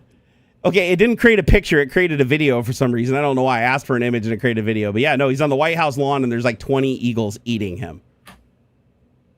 Here, how about here? I'll add to it. I'll say eels with tons of blood everywhere. Let's see if it pushes back on that. And I don't know, is Grok free to use by everybody now? Or do you still have to pay for premium to get it? I think you might have to pay for premium to get it. But yeah, it'll create just the wildest images. Also, if you want to create shit that the cloud AI won't allow you to, as far as like images because of copyright, like oh my God, okay, that can never be seen. Oh my God, that is amazing though. That's absolutely amazing. Okay, it created exactly what I asked it to, and it was actually way more R-rated than I thought. Yikes. So yeah, that was crazy. And by the way, it creates nude photos too, which is weird. Like it's the only cloud AI I know of that creates nudes. But you can also run your own AI generator locally for creating images called Stable Diffusion. They can create like amazing realistic imagery with no censorship. There's a million lores. There's what's it called? Civet AI. There's a site called like Civet AI that has a million plugins for it that you can use to generate like anything you could imagine, like as real as you want. Andy Mobile said, Jerry, what is AI? You got to be kidding me, Andy. You got to be shitting me, bro. Where have you been living? Have you been in a stasis chamber? Stands for anti-intellectualism. Yeah, right. Pele said, hi again. I'm helping a neighbor with his PC, but I am back. Schwarzenegger. Pele, you were helping your neighbor with the PC and you came back? Well, I'm glad you came back. Nice. Why can you still not see your screen share? I know, Dav. Dav, you should give me shit for that every week. Seriously. Like why you can't see my screens. I need to have a way to switch. Like I need to set it up so I have the virtual machine. Like we established, you never use your real machine. You got to use a VM for anything you're capturing for live streaming. But yeah, I definitely need that. There's no excuse anymore. LL said, so if I shoot 10,000 photos with my mirrorless camera and spoon fend them to an LLM, I can generate more? 100%. Yes. 100%. Here's the funny thing. It's a little more complicated than that, but you could feed one photo. You could feed one photo to it. Some of these AIs only require one photo, and they can recreate a million different things with the elements of that one photo. Yeah. One of the most amazing ones, Gemini. Nano Banana Pro. If you've ever used it, it's basically text Photoshop. You just tell it what you want to do, and it does it exactly and perfectly. Like you can take a picture of you in a family portrait and replace like 3 of the family members. You can physically move the family members around in the photo. You can change the entire background. You can change what they're doing with their hands. You can change the angle of the camera. You can recomposite an entire photo from a completely different angle. Hell, there's an AI, I forget what the name of it is, but you feed in a single image. You don't even have to show it the backside. You just take a picture of the front of it, and it'll create a 3D model as an STL that you can 3D print. So anything you can think of. Like I can take a picture of this. Just take one picture of this from the front, well lit, upload it to the AI, and it'll actually figure out what the missing stuff out of the photo is based on the geometry and the shadows. And it'll actually come back and give me an STL file that I can slice and print on my 3D printer. So like, how are you even going to be able to protect intellectual property anymore? It used to be that if somebody wanted to rip off your Warhammer, 40K character, they had to buy the character, put it into a silicone mold, reverse it, do the 2-part silicone, pull it. And then, but now you can just take one picture of it or 2 pictures, maybe one from the front, one from the back. So you get an accurate 3D model, scale it, throw it at your 3D printer. And now you've got as many of them as you want. So shit's going to get weird. Yep. Ox, what are we going to do in 2026 with AI going the direction it is, man? What's your prediction? I don't know, a lot more misinformation. I 100% agree. I think 2026 is going to see still a lot more of this sort of vapor investment, sort of this weird circle of investment stuff. Everybody trying to figure out how to win when the public sentiment is very much against it, in my opinion. Or at least there is a good chunk of public sentiment that is against it. I think every app, every service online is going to have AI integrated into it in some way or another. And that's the thing, is like it's being forced, and I think that's part of what people don't really appreciate about it. Copilot's failing. Microsoft's already kind of struggling with Copilot because like nobody wants to use it. They're vastly over invested in it, and it's because they forced it on people. If they had just put it out as like a regular product and let people be curious and see how it could help or whatever, then it'd be different. But it's the forcing of it. It's Google forcing Gemini into Gmail. It's LG had a Copilot app like pushed onto their TVs that they just said, oh, we're going to allow you to uninstall it now because like people were complaining that they couldn't uninstall this fucking thing. Like it's the forcing of it. And it's so clear that it's just this anti-consumer, big business push and again, I'm talking more generative AI stuff. I am a big fan of proper machine learning and real 100%. AI stuff. 100%. Where, like, I'm talking about the stuff where it's like, this was like in 2015 or something. Some company had an image recognition. It was like a bakery, had this image recognition software that they were using. You'd pass different pastries over the little, square or whatever, and it would say, oh, that's a croissant, that's a fucking eclair, that's a whatever, and it charges you differently. They tweaked that software to like now they can identify child cancer in cancer in photographs better than humans can. I want better traffic lights because of AI. That kind of a thing. Oh, Irene brought up a good point too, and I saw this too. Google is enhancing videos without being asked on YouTube. So now when you upload a video, they're doing like AI enhancements to like sharpen and oversaturate and pull you out. Like they're literally applying shit to change. Like you edited your video to look a specific way, and they're taking that away from you, trying to clickbait people and using techniques that people are more drawn to with their eye. It's like, oh man, it's fucked up. It's so fucked up. I think I'm kind of with you. I see your comment here in the chat. I don't think AI is a bubble in the sense that it'll fail in the end, but I do think the value is, it's already overstretched. And financially, it's going to crash like a motherfucker, and it's going to be a disaster when it does. Yeah. But do I think that's going to make it go away? No, I think we're going to become so heavily dependent on it that the AI just becomes a runaway technology, just like the internet, where it just keeps improving and it keeps growing as people compete. Yeah, to an extent. Yeah, I do think, but it's going to shrink. It's going to be much more local, in my opinion. You know what sucks, though, is there's going to be so many people that wished that this never happened, because now that it happened, for them to compete with their competitors, they have to do it, which means their competitors have to do it to compete with them. And in capitalism, it's a race to the bottom. So if there's a technology that can give you an edge over your competitor, you have to use it. If you don't use it, you fail. You're kicked out. It's kind of like the same thing where it's like, the company that sells the cheapest products always wins, even though everybody's publicly saying that they want to support the better company with the better ethics that does the better thing. Then we wonder why that business failed when everybody said that publicly, but behind the scenes, they bought the cheaper product, right? It's like, at the end of the day, it's like you buy what you can afford. And if AI can make things more affordable as a company so you can sell a cheaper product, then if your competitor doesn't do that, they're fucked. They'll get priced out of the market. And so even if they don't want to use AI, or they believe that AI makes their product inferior, it doesn't matter as long as the return on investment is better overall, right? It's like, even if they make a shittier product, it doesn't matter if they can make it for 1/10 the cost, and they can only sell half as many as they did before. They're still in the black, right? Or was it in the black and the red? No, in the black, right? Where you're doing good. So yeah, this is gonna be a fucking wild ride. Oh, dude, I just noticed it's 2 p.m. and I think we're gonna end on time today. Yeah, because I'm fucking, this nausea shit. I hope I don't know what's causing it, really. I need to to go see the doctor, though. But can't do that until I get my insurance back online in January, hopefully.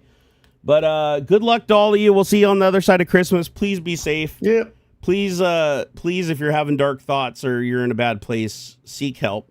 Please seek help. Call the hotlines. Use what's at your disposal. Don't do what Lamar Wilson did, okay? Please take care of yourselves. We love you a long time. We want to see you on the other side of the season. All right, Mr. Ox, you have yourself a wonderful weekend. Yep. I think I'm gonna go get me some sleep and take some Pepto and see if I can defeat this nausea. All right, peace out, guys.